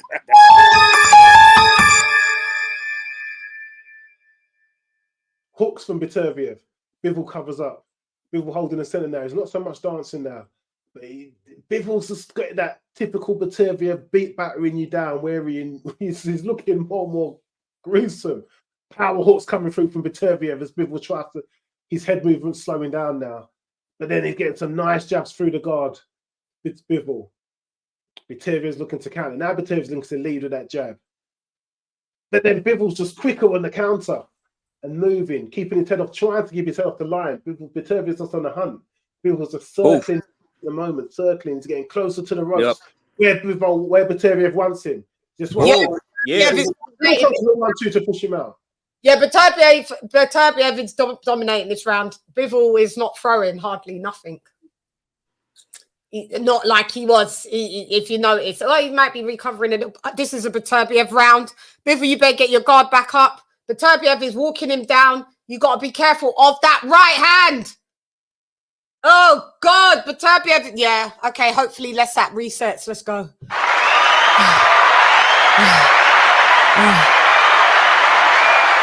I'm giving it 4-0 to Bivol. Bivol up the first 3 rounds. I've given that round now to Beterbiev. I gave all 4 to Bivol. Beterbiev did less in that round. I still think he did more than Beterbiev. No, Bivol How about you, AJ? He didn't even throw any thingy. Even they're not the same. He didn't. Bivol wasn't even standing in the center like he was before. He had to move. He did have some success, but if you look, Beterbiev absolutely, he's got Bivol kind of. See, I think not throwing as much, but it doesn't mean he's not landing. I don't know. Fucking choking. Everyone's like this. Amir Khan's wife's like that. Everyone's like, because I'm like that, because I just know it takes one punch. Beterbiev now.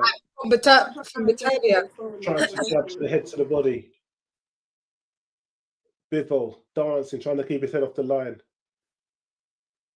Trying to keep that round 5 jerky movement. Oh, stopping man. Beterbiev from landing. He's trying to stand there and trade. Yeah, I kind of agree with the viewer scorecard on Sky.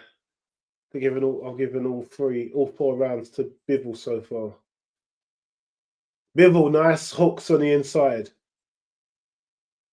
Leading with that jab, just throwing Beterbiev off. But Beterbiev steps in with some hooks of his own. His lead jabs. He's just on the hunt now. Goes for the 1-2 Beterbiev. Bivol circling. Beterbiev on the hunt. Just chasing him down, trying to cut off the ring. Bivol keeps moving. Leashes a 1-2, both miss. Jab, jab from Beterbiev. Jab, jab. Bivol just dances around. None of the jabs are landing. Hook from Beterbiev, both blocks. Bivol just dances around the ropes. Circling now. He's going to wear himself down and get slower and landed on eventually. 1-2 trade leading. You can see Bivol just practicing the 1-2, 1-2, looking to get some power in that second.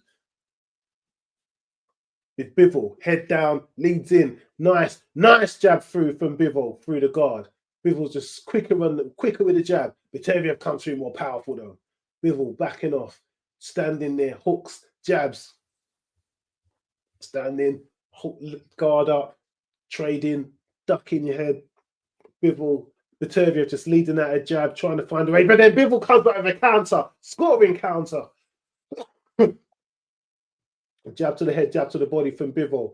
Beterbiev now is at the ropes. Bivol's holding the center. Now Beterbiev steps to the center. Beterbiev on the hunt. Power.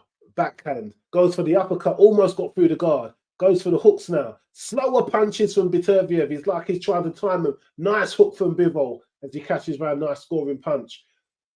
Blocked. Attempted hook blocked by Beterbiev. Beterbiev gets in with some power shantu. Bivol dancing now, but he got hurt by that one. Now these punches are going through the guard. Yeah, they're breaking the guard.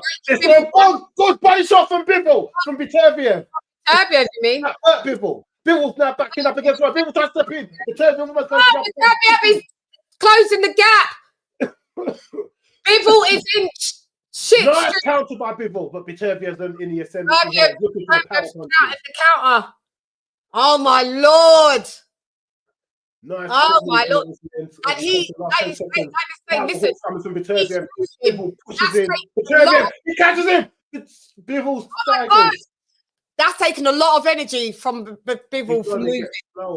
Moving that.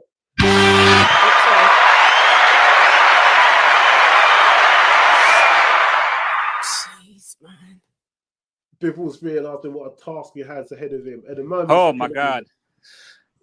Dude, 36 minutes with this man is like an eternity. It's like an it's like you're in hell. It's like you're in hell.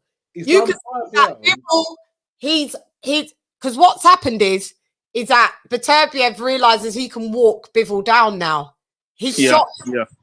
He can take the power of Bivol. When Bivol lets off some shots and it's accumulative, it stuns Beterbiev, but it doesn't. Yeah. What Beterbiev is sending back is kill shots. Yes.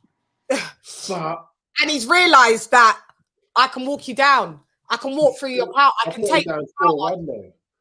So Bivol is absolutely not running, but he's circling around now, and that's a lot of energy. It is. Yeah, he's done that for 2 rounds. That energy circling. He's got a great engine, but he's got a great engine. But this is my God, boxing high.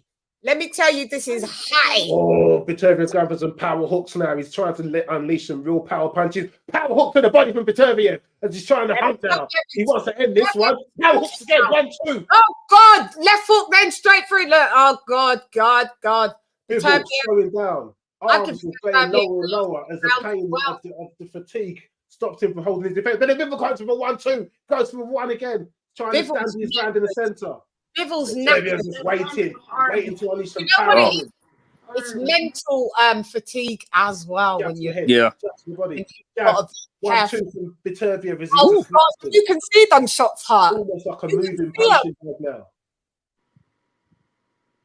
Beterbiev's just on the hunt. Beterbiev's one looking more composed, more steady, more like I know. Keep circling. Get out. Bivol slowing down now. He's giving his feet a rest, which he needs. But in the inside, he needs to trade. He needs to be quicker on the inside. He needs to keep off the line and counter and get there first. He's got quicker hands on the inside. He's got more powerful ones. Bivol teeing off 7-punch combo. Oh wow! Not much snap on it, but you know he's changing the levels, body. But then Beterbiev returns fire. Now he's got him against the rope. Power punches. Oh God, this is fucking. Move. Hunting Bivol. Bivol comes back with some jabs of his own to keep him out of his zone. Stepping into the middle. Bivol, head down, trying to counter, trying to keep his head off the line to miss those punches. Beterbiev tried to punch through the guard. Double jab to the body, then up to the head from Bivol. Bivol with a nice hook to the body. Nice hook to the head, I should say. Now Bivol coming for combo. Yes, Bivol's coming in with some power shots. He's 1, 2, trying to come round the guard. Beterbiev now standing through the power. Jab, hook. This Beterbiev power is just fucking phenomenal. Jab from Beterbiev. Circle from Bivol. Jab, hook. Jab, hook to go to the body from Beterbiev. Listen, if Bivol doesn't get knocked out by Beterbiev, jab, hook from Beterbiev. Beterbiev's running into the hooks now. Bivol stops. This is why I picked an MD. Yeah. This looks like it's tight and it's getting close now. It looks like it's getting tight. I think it's going to go my way, guys. I think Bivol can't last. Move. Clinch, move. Get away. End the round.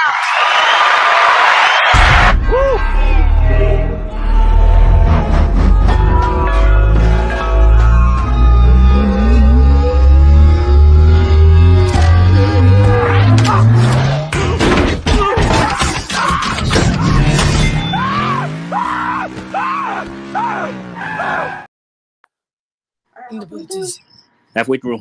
6 more rounds. Yes, this is fucking. My heart is pounding. I might have to get up and walk away. I can't. It's like I don't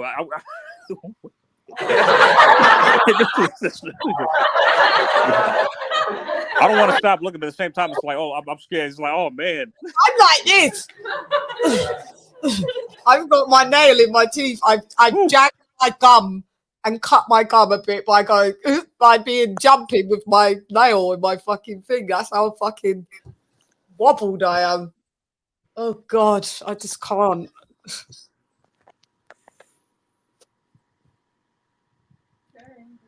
Round 7. And if you notice, it's the deadly silence that's in there. Yes. Everybody's on the edge of their seat. They're barely breathing. You can hear a pin drop. So when you hear Beterbiev land, everyone's just like, I just know it's going to be like, oh, like, and I just hope that Bivol pulls it off, that he, for some reason, drops Beterbiev. Even though Beterbiev can get up, I'd love that because it would maybe build his confidence. Listen, I don't hopefully swing the fight in his favor. Then if he gets a knockdown, I don't care what anyone says, and this may be met with some controversy. Like, listen, you had surgery 4 months ago. There's no way that there's some kind of juices are in the building. There's some kind of juice in the building. There is. So? Oh yeah. Nice 1-2 combinations from Bivol, but then it seems to be Beterbiev seems to be baiting him to come in for me so we can catch him. I know there's different. Hang on one sec, Lee. Let me just explain this to AJ. Oh. No, don't say that, AJ, like he's falling down. He's got knocked sorry, down. my bad. Bivol's opening up on him. I'm getting a little juiced. What I'm saying is there's different levels of knee injury. I know this, but his knee injury was only 4 months ago. To knee surgery was 4 months ago. Yeah. And then you're able to already get back into sparring and camp and that. You need something that will aid recovery like big time. Yeah. Yeah, I hear you. To bear weight and all of that. And sometimes he's opening up. Bivol is opening the fuck up. Go ahead, Lee. Take it over. Go ahead. Go back. Go ahead, Leon. Beterbiev's baiting him into this. He's allowing Bivol to release 4 or 5 punch combinations to then start trading himself. Now Bivol's dancing around the ring. Beterbiev's on the hunt now, looking for them powerful jabs. Go to the body, go to the head. Bivol can't dance out of the way much more. His trainer swings at him to do something different. Bivol pushes him. Beterbiev hunts him back. He catches him in the ring. Now he's got him against where he wants him. Now he wants to stand there and lead off some hooks. Hook to the body. Bivol guard up high, but then he gets a jab through. Now he's just tearing off on him, Beterbiev. See if the power can slow him down. He's hunting. 1-2. Jabs, nice jab. Looking for the pain. 14 seconds to go. Bivol just got his hands up, circling back. It's looking ominous for Bivol. Beterbiev coming some power hooks now and the round ends. But they're all going through they're all blocked. I wouldn't score any of those punches. Bivol. He's going to knock him out. He's going to knock Bivol out. He always, I think what Bivol's doing is he decides to take a breather just before the round. Yeah. Because the last few rounds, that's what he's been doing. Because Beterbiev was building up steam just there. He gets stronger as the fight goes on. So it's not yet. I've got Beterbiev up by 1. I've got Beterbiev up 4-3. No, I've got Bivol up 4-3. Oh. I know. I think Chris Mannix is score. I was on the same scorecard as Chris Mannix, unless I've had. Actually, could I give? No, my bad. You could give this round to Bivol. I mean, because like Arthur opened up, but like a lot of those shots were on the arms and gloves. Yeah, like, not a lot of those didn't land. Yeah. Arthur's playing the knockout game, not the point. Okay, 4-3. I've got Bivol up 1. Round 8. 1. Yeah. At the moment, Bivol's jab is still quicker than Beterbiev's. Round 8. Round 8. Go ahead, call it, Lee. They're both in the center now. They both slowed down. Bivol, I noticed, was gassing a bit at the end of that after that last exchange. So maybe they're both taking like an unofficial breather. There's a lot less action, and they're both a little bit of less action in the center. Bivol is looking to counter. Beterbiev is looking to land some power. Bivol goes for a jab to the body, has Beterbiev ducking back and circling. Beterbiev steps in with some jabs, both blocked by the guard. Bivol steps in with the power jab, pushes Beterbiev back. Beterbiev takes center again, but Bivol's holding the center now. Bivol's got the high guard up, leaning in. They're both taking a round off, I think. But then Bivol goes to the body, then to the head. Nice scoring punches. This is what's got him, Beterbiev, making him lose rounds. Bivol's just getting the scoring punches in. If he can survive, he's in a very, very good chance here. Bivol is just looking, Beterbiev, just looking menacing. Going for the 1-2. Bivol guard up, slowing down. Both in the center, both trying to trade. Bivol, lead jab, both blocked. Not Bivol, Beterbiev. Bivol goes for the hook to the body, lands, hook to the head, lands, scoring punches. He's just scoring punches. Then he goes for a hard power backhand, but then Beterbiev steps out of the way. Now Beterbiev, I think Beterbiev's trying to bait him into this, trying to bait him into some uncombinations. He wants to catch him on the inside. Beterbiev does a little shimmy with his feet and resets, goes around. Beterbiev licks to go to the body. Bivol circling. Beterbiev's not really unleashing any power punches yet. I think he's saving them. Nice 1-2 from Bivol. Pushes Beterbiev back. Beterbiev takes. Bivol's left eye's it's got a bleed in it. Bivol cut. His left eye's cut. Yeah, no, he's got a bleed inside the eye. Oh shit! Then power. Nice jab from Beterbiev. God. Now he's going to get to ropes where Beterbiev wants him. Beterbiev thinks Bivol ducks. Gets out of the way. Nice movement from Bivol to get himself out of danger. Got his arm up, leading for the hook. Yeah. Yeah. Go on, keep that jab like and pour. Yeah, that's a good way. And then then you can kind of see, but those jabs, it's getting through to breaking. They're both on a change and exchange, but the Bivol lands. But Beterbiev's trying to unleash some power there. Round 8. If Bivol can survive these last 5 rounds, he's going to take home the undisputed. He's that power punch got through from Beterbiev. He's breaking the guard of Bivol. He is. He needs to move, man. Comes with a power hook. Bivol returns with a 1-2-3 combination. Now he goes for the orthodox. He doesn't want to get caught taken on the inside. But don't trade too much, Bivol, because he wants to do that. Yeah, Bivol always comes in and steals the round at the end. Oh my God! Oh, nice. Knock him down now. Beterbiev needs 2 knockdowns. Oh man! Oh. That was a tough one to score. That was a tough one. Damn. I gave that one to Bivol. Yeah, I agree with Lee. I agree with you, Lee. I think so. I think Bivol got the round. He still got it. He needs 2 knockdowns if it goes the distance, or he needs to just knock him out to get the win. Yeah, I give that round to Bivol. 4 more to go. Come on, man. You can do it. 4 more to go. 4 more to go. Because of those 12 minutes. 12 minutes. Because, I mean, Beterbiev has got him with some pot shots. Bivol's got him with some nice flurries twice. But, yeah, so he's I wonder missing. what's going through Bivol's mind right now. It's like, Jesus Christ, this guy's strong. Of course. His eye is got a bleed in it, a bloodshot. It's bloodshot. Oh. That's like that. Listen. Round 9. That's crazy. Round 9. Beterbiev looking to stand on his punches now, looking to lean into them. Nice hook from Beterbiev. It returns from a 1-2-3 from Bivol. Now Bivol goes for a 1-2-3 again. Up, up, down. Bivol holding the center. Bivol trying to punch with him, counter, and be quicker. Bivol, high guard. Stepping in with some 1-2s himself, trying to back Beterbiev against the ropes. Now, Beterbiev, I think Beterbiev's baiting him into this to come against ropes so he can start to unleash himself. He needs to be careful for that. Beterbiev might be setting traps.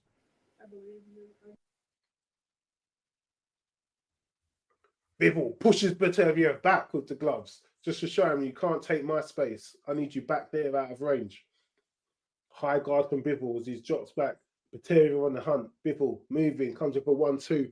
Now he goes for a 1-2-3 down. That's it. Push him off. That's it. Push him off. That's what you got to do. Hook from Bivol. Scoring again. Round 9. Is he slowing down or is he doing just enough? Nice jab to the body. Nice work there. Body shots from Bivol there. Nice jab to the body. Because I was saying he's a bit headhuntery, both of them. So maybe some body shots would be nice. Maybe to... I mean, Beterbiev should be hitting Bivol to the body to slow him down. He's not. Bivol with a 1-2-3 combination, then nice. a 1-2. I told you, Bivol's combos are really nice when he gets in his... There's nice scoring. But then that causes Arthur to open up with some shit. That's dangerous. Yeah, as well, while you're throwing. Last minute of the round. Arthur did catch Bivol with one body shot earlier in the fight. Yeah. Hook from Bivol. Rounds now Beterbiev steps in with a 1-1-2. pushes Bivol back. Now Bivol's running. Now he's got what you call running. He's dancing around the edges. He's looking fancy on his feet. But Bivol knows how to pace out the round. Beterbiev hunting, closing down the ring, looking to land some power punches. Beterbiev's power carries. Last 20 seconds. Oh, Beterbiev clocks him with a nice left hook. But now Bivol unleashes. Now he's scoring the punches. One, two, three combination. Please move out of range. We've got 20 seconds left on the clock. Bivol comes through. The Beterbiev comes through now. Bivol clinches. Clever Beterbiev is tired. Yeah, Beterbiev is tired. He don't have to fight people that move this much like this. Nope. He expects Bivol's power to agree. That's it. That's it. Catch him in the corner. And all 1, 2. Oh no, get off the ropes there, Biv. End of round. Bivol round for sure. Yep, another Bivol round. Another Bivol round. I've got it 6-3, Bivol.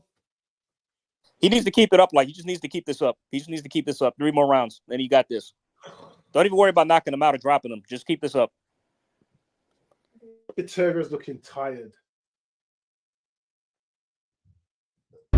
I feel sorry for you, Prime. Your allegiance to these humans. The trouble with loyalty to a cause is that the cause will always betray you.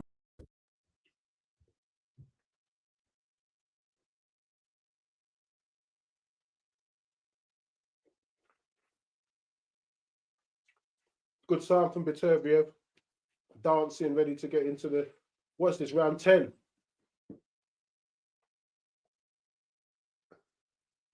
Just need to tenderize them now, Beterbiev, to go for the neck half round 11, please.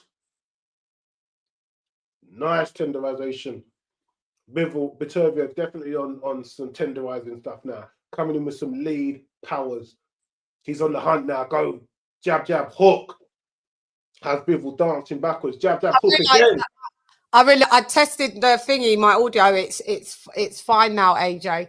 I heard. I know. Yeah, I heard the laughter effects. Yes. So. Yeah, and it's not offsetting because you know why? Because I went into thingy. It wasn't. There's a setting. There's a new setting on StreamYard, and it's called noise counselor, background noise counselor. You got you. Take that off because what it does, it starts fighting your. So if you've got the background noise counselor on and you're playing your sound stuff, your mic wants to cut that. It's all they're working against each other, cancelling each other out. So you got to just take that off. Gotcha. I don't know why they added that. Some people need it and some people don't. Come on, Bivol. That's it.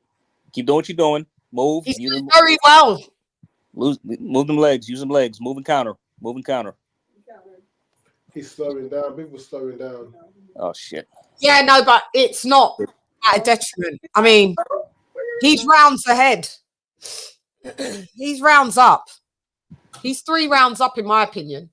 But who knows what the judges have? Both these guys have such a good poker faces. It's like when you think Bivol's in trouble, he comes back. That proves that he isn't. He's you know, tough guy, Bivol. Tough mentally, tough lad. This is a war of the minds. It is. It's a mental war. It's a mental war. Yeah. Because Bivol's face, by the way, is bruised up. Very much so. But you can't see it because it's really down like that. But he's keeping his chin tucked. That's why you can't see it. Yeah, keeping it. Mean hook from Beterbiev. Bivol got through have rightly so, bruised up Bivol's face. This is another Bivol round. This is another Bivol round, man. Bivol's going through the gears now. He's like, fuck it, but you got to be careful because this dude is still dangerous. He's still dangerous. He's dangerous to the last second. Oh, Bivol gets a right hook, kind of. Look, and now they're headbutting each other like, yeah, you want to? Oh, God. Bivol, get out of the way. Now he's got him against the ropes. Get off them ropes. Done. The power now. Tenderization coming. Come on. Beterbiev's on the hunt. Now he's got against the ropes. Oh my God, Beterbiev is gonna. Bivol, get your hands up. Right through the guard from Beterbiev. Straight right through the guard there. Great power punches from Beterbiev. End of round. See, now these rounds. I think Beterbiev might have got that one. You think? these rounds are tight, and because these rounds have been tight, I don't know what the judges who they're going to go with. Yeah, who they're going to score it for? Who they're going to score it for? Like for me, that was still more or less a Bivol round, but I can give argument. Like, Artur has his moments. He's coming in like at the end, but I don't know if it's enough. The last part of that round. But I don't know if it's enough though, you know. But plus, like what he's throwing is not landing cleanly. It's just like Bivol's gloves and like hands and elbows. But look, even Beterbiev, this is how you know Bivol has got respectable power because Beterbiev is like, oh, if you see it in the playback, watch his face when Bivol lands on him, and he's like, oh. Even they're saying when I turned it on, they're saying it looks like Beterbiev still doesn't want to. They haven't seen this type of Beterbiev where he doesn't seem to be opening up. 2 more rounds. He's scared of maybe what the count comes back. But no, he's pressing the action now. He knows he needs a knockout, Beterbiev. He knows. He needs to win his last 2 rounds. Nice one, Bivol. Bivol's opening up. Go ahead. Straight left from Bivol. Both holding the center of the ring. Center of the ring. Arms are getting lower though. Bivol's arms are getting low. He's only got one hand. For the I don't like how low his arms are going. He's tired, fatigued. Nice shot to the body from Bivol. He's using the jab to keep him at range. From Bivol. Him out to stop him from getting in. I think that's a tactic change from the coach. Nice number 2 from Bivol.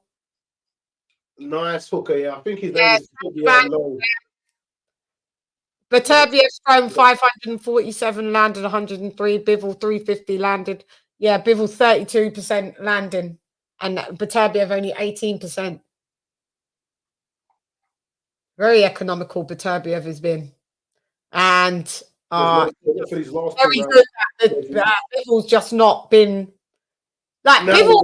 And that's he stood. Now he's got against the ropes. Bivol dancing. Oh.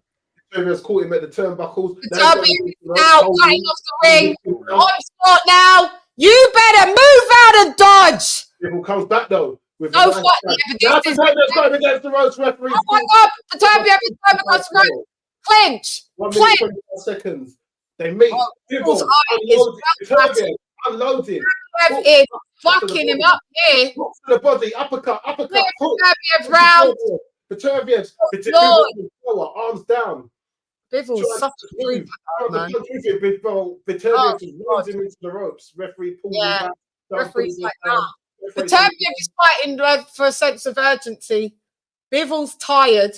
His face is wants to knock him out this round or get a knockdown. Face is battered. That man's power is just fucking uncanny.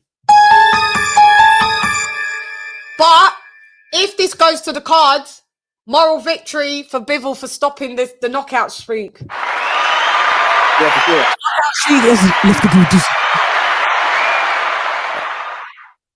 I say this is a Beterbiev round, though. This is a Beterbiev round. Yeah. He's trying to knock him out. Yeah, he's trying to go for the knockout now. Yeah, he's trying to. It's a sense of urgency because he knows he's down on the cards. 1-2 from Bivol, don't just shell up, man. That shit hurts, bro. He's doing damage. Shell up. Come on! Bivol's knackered. Beterbiev is beat. Yeah, but Bivol, go ahead. Yeah, retaliates there. This is a clear. Now he's backing up Beterbiev against Beterbiev. Beterbiev backs up. Why? Man, is this shit even hurting Dimitri at all? Like, damn. Yeah,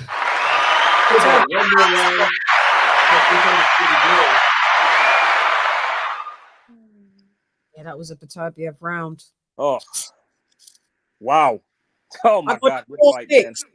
Yo, I got it 6. Bivol is a G, bro, for hanging in there. He's tough as fuck, man. Listen, they sparred together before when he was a junior and Beterbiev was, the big guy. I guess he would have. Beterbiev is trying to son him, but he's come a long way as a, probably as from when he's a junior. They're both on the same, Russian nationals, so they know what each other's made of like that. It's iron versus iron, mate. It's just Bivol's eye is fucked to the left eye. It's bloodshot and it's starting to swell. That's how hard Beterbiev hits. Because he ain't even caught him flush. No, grazing blows from him hurt as well. Like if he grazes you, that hurts. Yeah. And even when he catches Bivol on the gloves and they hit Bivol, these own All gloves. right, last round, fellas. Time to empty the tank. They've got it. Mannix has it 105 to 104. Bivol. See, so if Mannix has it this close, I have it 6-4. Ugh, God. This is gonna. This might be either. What did I say to Lisa? I said it. Lisa said it would be a split decision. I thought at first it's going to be unanimous, and then I felt, as you saw my thing, and I thought split, and then I said to Lisa it could be anything between a split decision.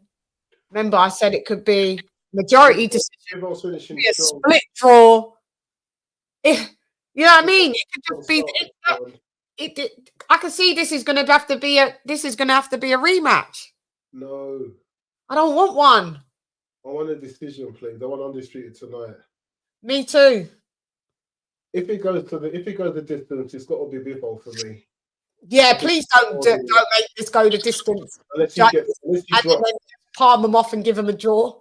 Unless he drops him. Oh man, that's the worst thing that can happen. Please do not. Yeah, like that's. Don't do that. This is the last round, though. Last round, Bivol's pulling down Beterbiev his head like you can't sun me. Listen, son, I'm 33. If I was Bivol right now, I'd be like, "Don't you get hit hard? What happened? I'm still here." Don't want to press it like that. No, I know. I wouldn't say that. I wouldn't say that to him. You can say that in his mind, but maybe not even in your mind. What you say in the mind can. But Bivol, you need to make a statement in this last round. This last round, you do. Yeah, because Beterbiev is doing the damn thing in this round, and now it's Beterbiev going for some mean hooks.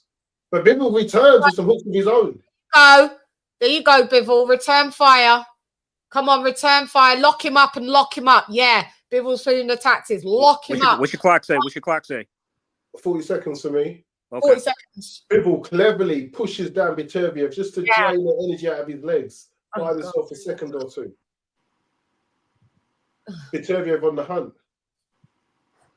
Bivol against the ropes. What the hell? Yo.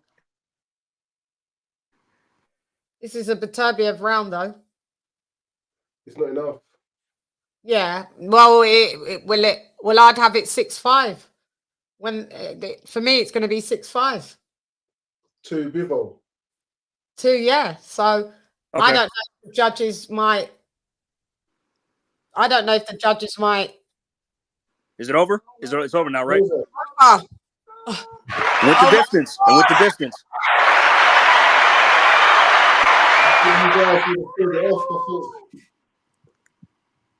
Beterbiev never did enough for me. Nice. They just fist bump and walked away. All right. They didn't even hug it out. They just did a fist bump and walked away from each other. All right, whatever. Woo!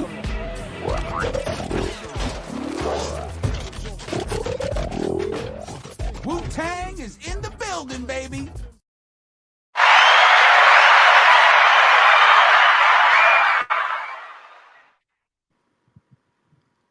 Well, did Bivol do enough? I think he did. I think so. Yeah, I think so. Bivol should get it. Yeah. No pure winning knockout streak for Beterbiev.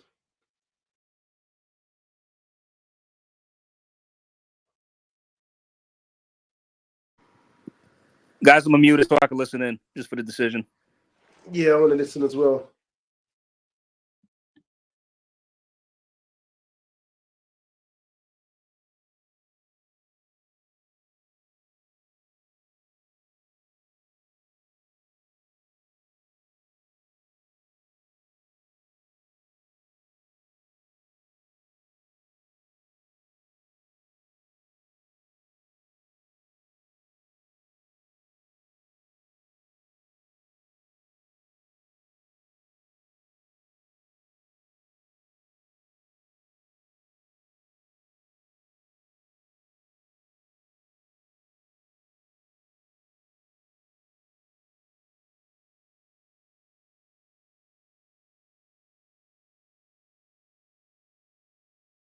Chris Mannix thinks it's a draw.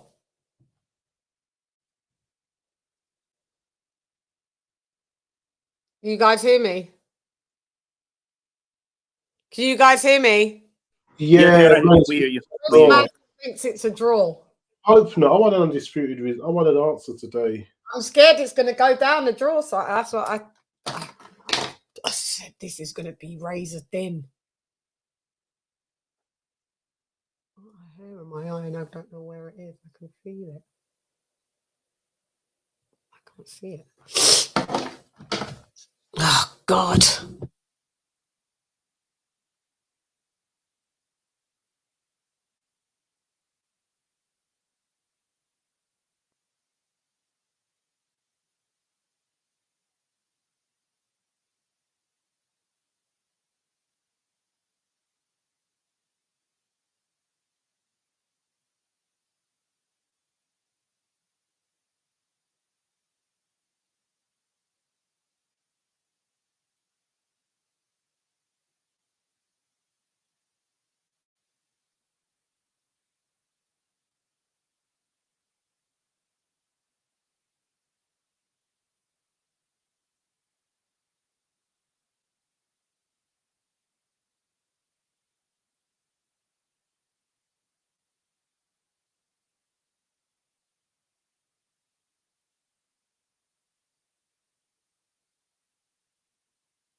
No way. Fucking way! Wide as well. One draw, one by 2 points, one by 4 points. Yo! Wow. Oh. Those, when they read it out, that had Bivol all over it. I thought they would say Bivol. What the hell? And he said Arthur. No, mate. Nah, mate. Okay. He's done. No. I think Bivol. I can see that for Bivol, but not Arthur. I said it was going to be MD, didn't I? You did. Got to do The wrong guy. I knew it was going to be. Listen, but Bivol won that. We got to do a rewatch. Wow. Yeah. Yeah. We do. On that? We do. No, but even though we do a rewatch, I know what I saw. I think, oh God, I say this all the time. Yeah, so do I. Yeah. That scorecard just had Bivol written all over it. 116, 112, 115, 113, 114, 114. Bivol outlanded him, outthrew him, everything. Outlanded him, outthrew him, everything. It's though, isn't it? But then no, because Bivol was throwing plenty power punches of his own. I already saw the stats. It wasn't just doing jabs. It was plenty power punches. Bivol landed more than power jabs, power combinations.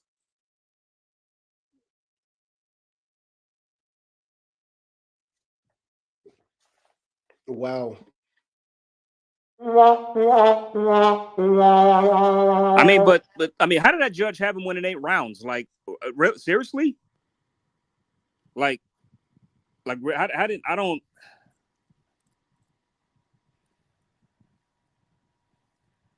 Oh man, a great fight that's marred by controversy now.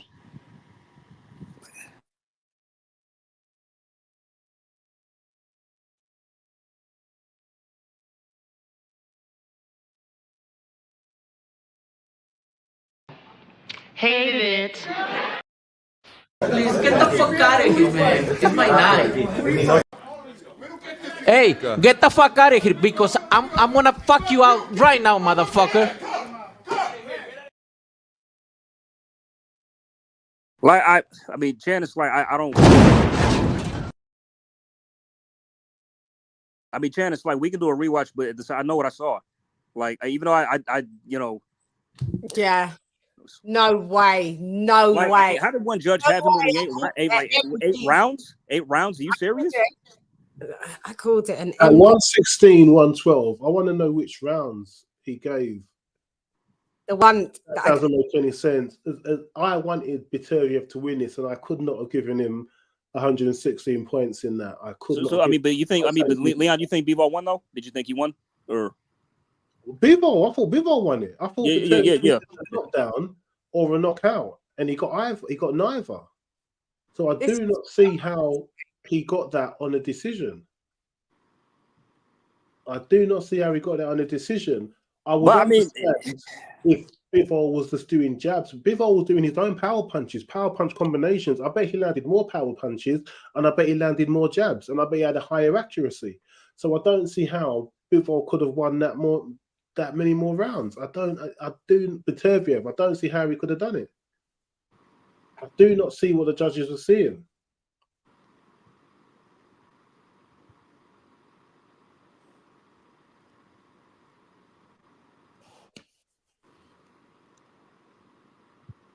It's not Beterbiev's fault. He's not the judges, and he contributed to a very intriguing fight. It was intriguing. You couldn't take your eyes off of it. But I am left, even though I wanted Beterbiev to win. I do leave this fight feeling that the wrong person is now undisputed. The first undisputed light heavyweight champion. It seems like he's gone to the wrong person, which seems like a bit of a travesty. He said they said you had knee surgery 5 months ago. How does it feel? He said, we had to modify some things. Listen, I stick by what I say, mate. The juice was in the Buddhism. It just is. You remember when he tested with heightened testosterone a few months back? Do you remember when he tested and he had heightened testosterone, which was unnatural, and they was like, well, you can't put it there, it was juice, but you can't put it there. Let me hear what my Bivol was saying. That's fuckery, mate. He didn't win that, mate.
Well, Bivol's such a class act, man. Like, that's wow.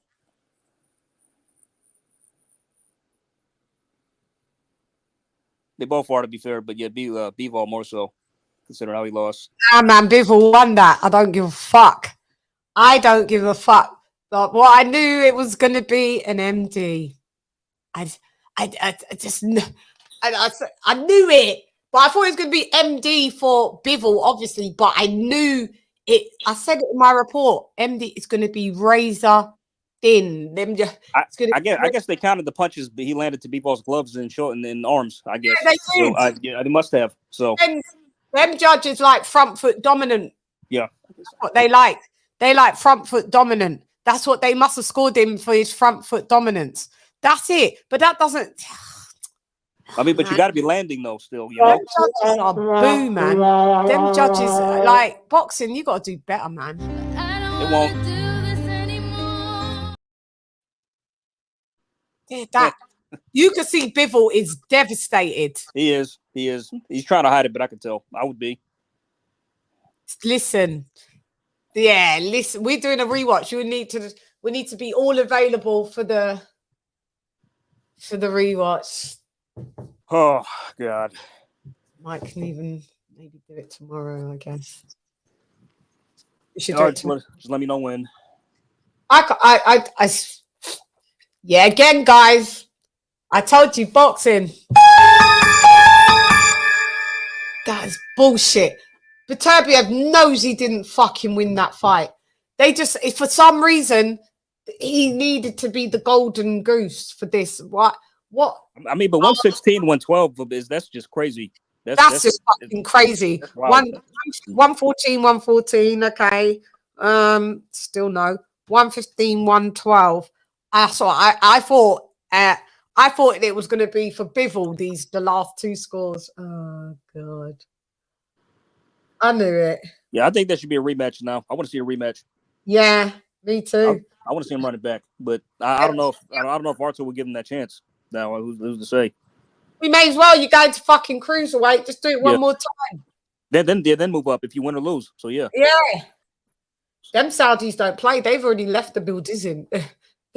They've gone. Look, the whole arena's just cleared out. I wonder what Turkey thinks. I like to get his. I want to see who he thinks won.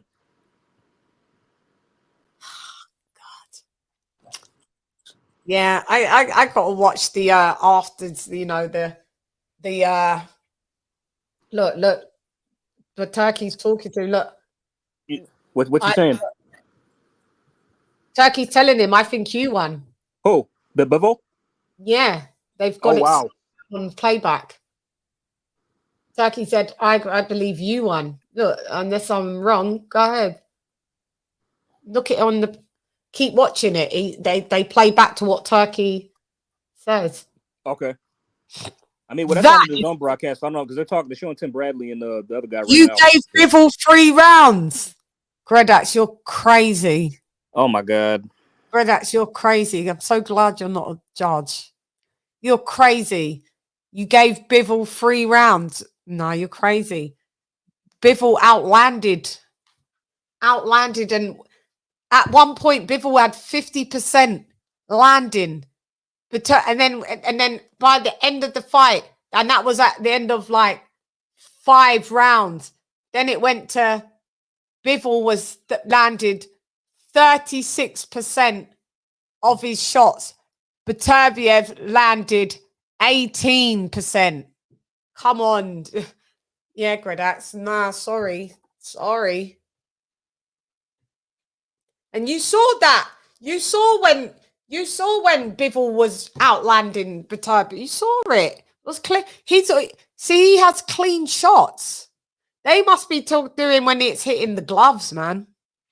They must have. They must have counted all the shots he went to arms and blood. I know the rounds when Beterbiev did thing. Like, then if that's the case, man, you should have just all made it a draw. You know, you just robbing the Ute just because. That's just crazy. But yeah. Yeah. That's it. Gredax, that's it. We gonna talk about we wrap up Shiggity Show. But I guess we'll reconvene tomorrow. Let's log off and we'll watch like the post-fight things. I've got to de-escalate. I want to thank Leon. I want to thank AJ. I want to thank Ray Midnight. I want to thank everybody that come through like the Marine Woo. And yeah. All right, y'all. Yeah. I'll catch you later. Yeah. I'm going to just, you lot can sign out while I just do the members only because I didn't do it at the beginning. So I'm going to do the members only roll call. Take care, guys. Catch you on the flip side. Thank you so much, guys. Leon and AJ's with the Okay, so let me do the members only roll call. Yeah, let's go. If you want to sign up to the CHANNAHOLICS, you know what to do.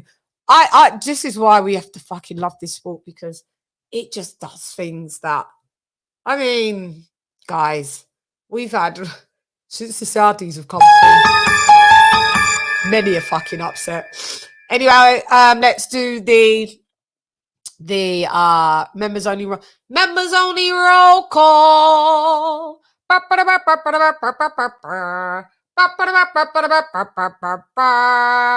So we have DJ Witch Doctor in the Buddhism, Monica Boxing in the Buddhism, Adrian Nicole, hey gorgeous in the Buddhism, Zyrax, what up my girl in the Buddhism, what up Lady Jane, King Boxing in the Buddhism, Strangeness in the Buddhism, Zara Kate in the Buddhism, and the Boiler in the Buddhism, Leon Fierce, thanks for joining me Lee in the Buddhism, Matt G, my guy in the Buddhism, Don't Touch Your Bum in the Buddhism, Stephen T in the Buddhism, the Queen that never fails, my sister Lisa Bales in the Buddhism, Nez de Bedford, what up Nez in the Buddhism, what up Bud, what up Gangster, Retro Boxing and Documentaries, Blood Boxing in the Buddhism, Hung Shawnery in the Buddhism, Harlem's Finest, my sister Art of the Let in the Buddhism. Have fun, I hope you win, we have better luck, Harlem at Atlantic City, man. D-Star Boxing, mi hermano también. In the Buddhism, no lo difícil, actually, ya te sabes. AJ all day, thank you for joining me, AJ, in the Buddhism. Haplotype. El primero, no lo difícil, ya te sabes. And last but not least, Dr. P. Wales' finest. In the Buddhism. Let me just hear something in here.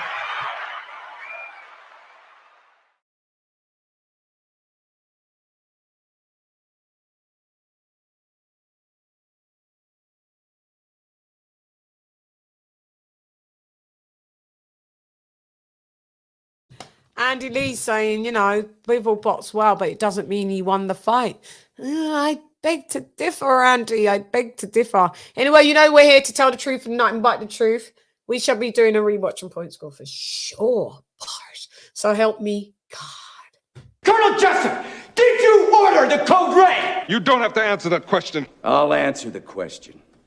You want answers? I think I'm entitled. You want answers? I want the truth! You can't handle the truth! Oh dear, knowledge is what? Knowledge is key. Poor Bivol, man. Sight for Guan, you know, sight for Guan. So if it Guan, not bad to see nothing because nothing not got Guan. Lock off your eyes, cock, me make you cock. Maybe it was those last couple of rounds where Bivol kind of took his foot off the gas. I'm watching some playback now and I can see little bits, but I still had Bivol up. But I guess if you had Beterbiev up in those last two rounds, you would give it. But I still can't get with the 116, 112 though. That's fucking crazy. But them look like we, and then and Bivol, don't worry, we not like them. That's right. Them not like me, some not like them. Man, I figure set this straight and clarify. Put fire upon a pagan, aim for the cranium. Turn off the news, there's a bag of lies. Worst raised man, banner informer, bun Babylon and every one of them dirty guys. And if they wanna go around the order, I guarantee somebody's dropping fly.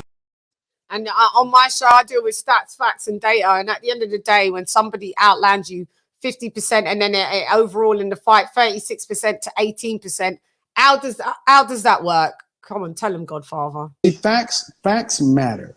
So if we're going to have a conversation, we have to agree that there's some things that are just true. Facts and data matter. Right, R.I.P. the Godfather. That's right. Oh my God. I just, yeah, I can't believe it.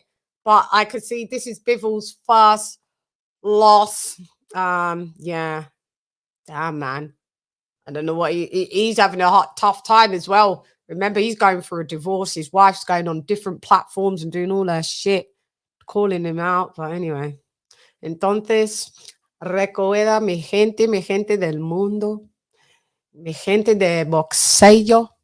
Estoy lista para ti y para Bivol. Bivol, también, mi amor. Yeah. Lista para ti, para todos. Ya tú sabes. Siempre. Listos para los chingazos. Listos para los chingazos. I'm always been that bitch. I am that bitch. Always will be that bitch. The female Svengali. God damn. It's hype, you suck at life, you don't want a round three. Worship the queen and you might prepare. Keep it real, these chicks couldn't wipe my anyway, now let's go get Bulgari. I am the ultimate Bengali. These chickens can't even spell that. You hoes fucking repel that. Oh man. Right, you know, congratulations to Artur Beterbiev. Beterbiev. Oh. Oh God, I guess. Whatever. Well done. Outstanding. Impressive. Excellent. Anyway, I'm gone. Higerlis, Leah Disham. Nonetheless, keep an eye on the community tab. You lot have been amazing. Thank you for joining me. Come box with share. Oh, Boxy, we love you. Back off. CHANN! Wow. All right, let me do a proper salute. Go on, Beterbiev. He's taken all those belts. He's left the booties in. CHANN! Round one, fight.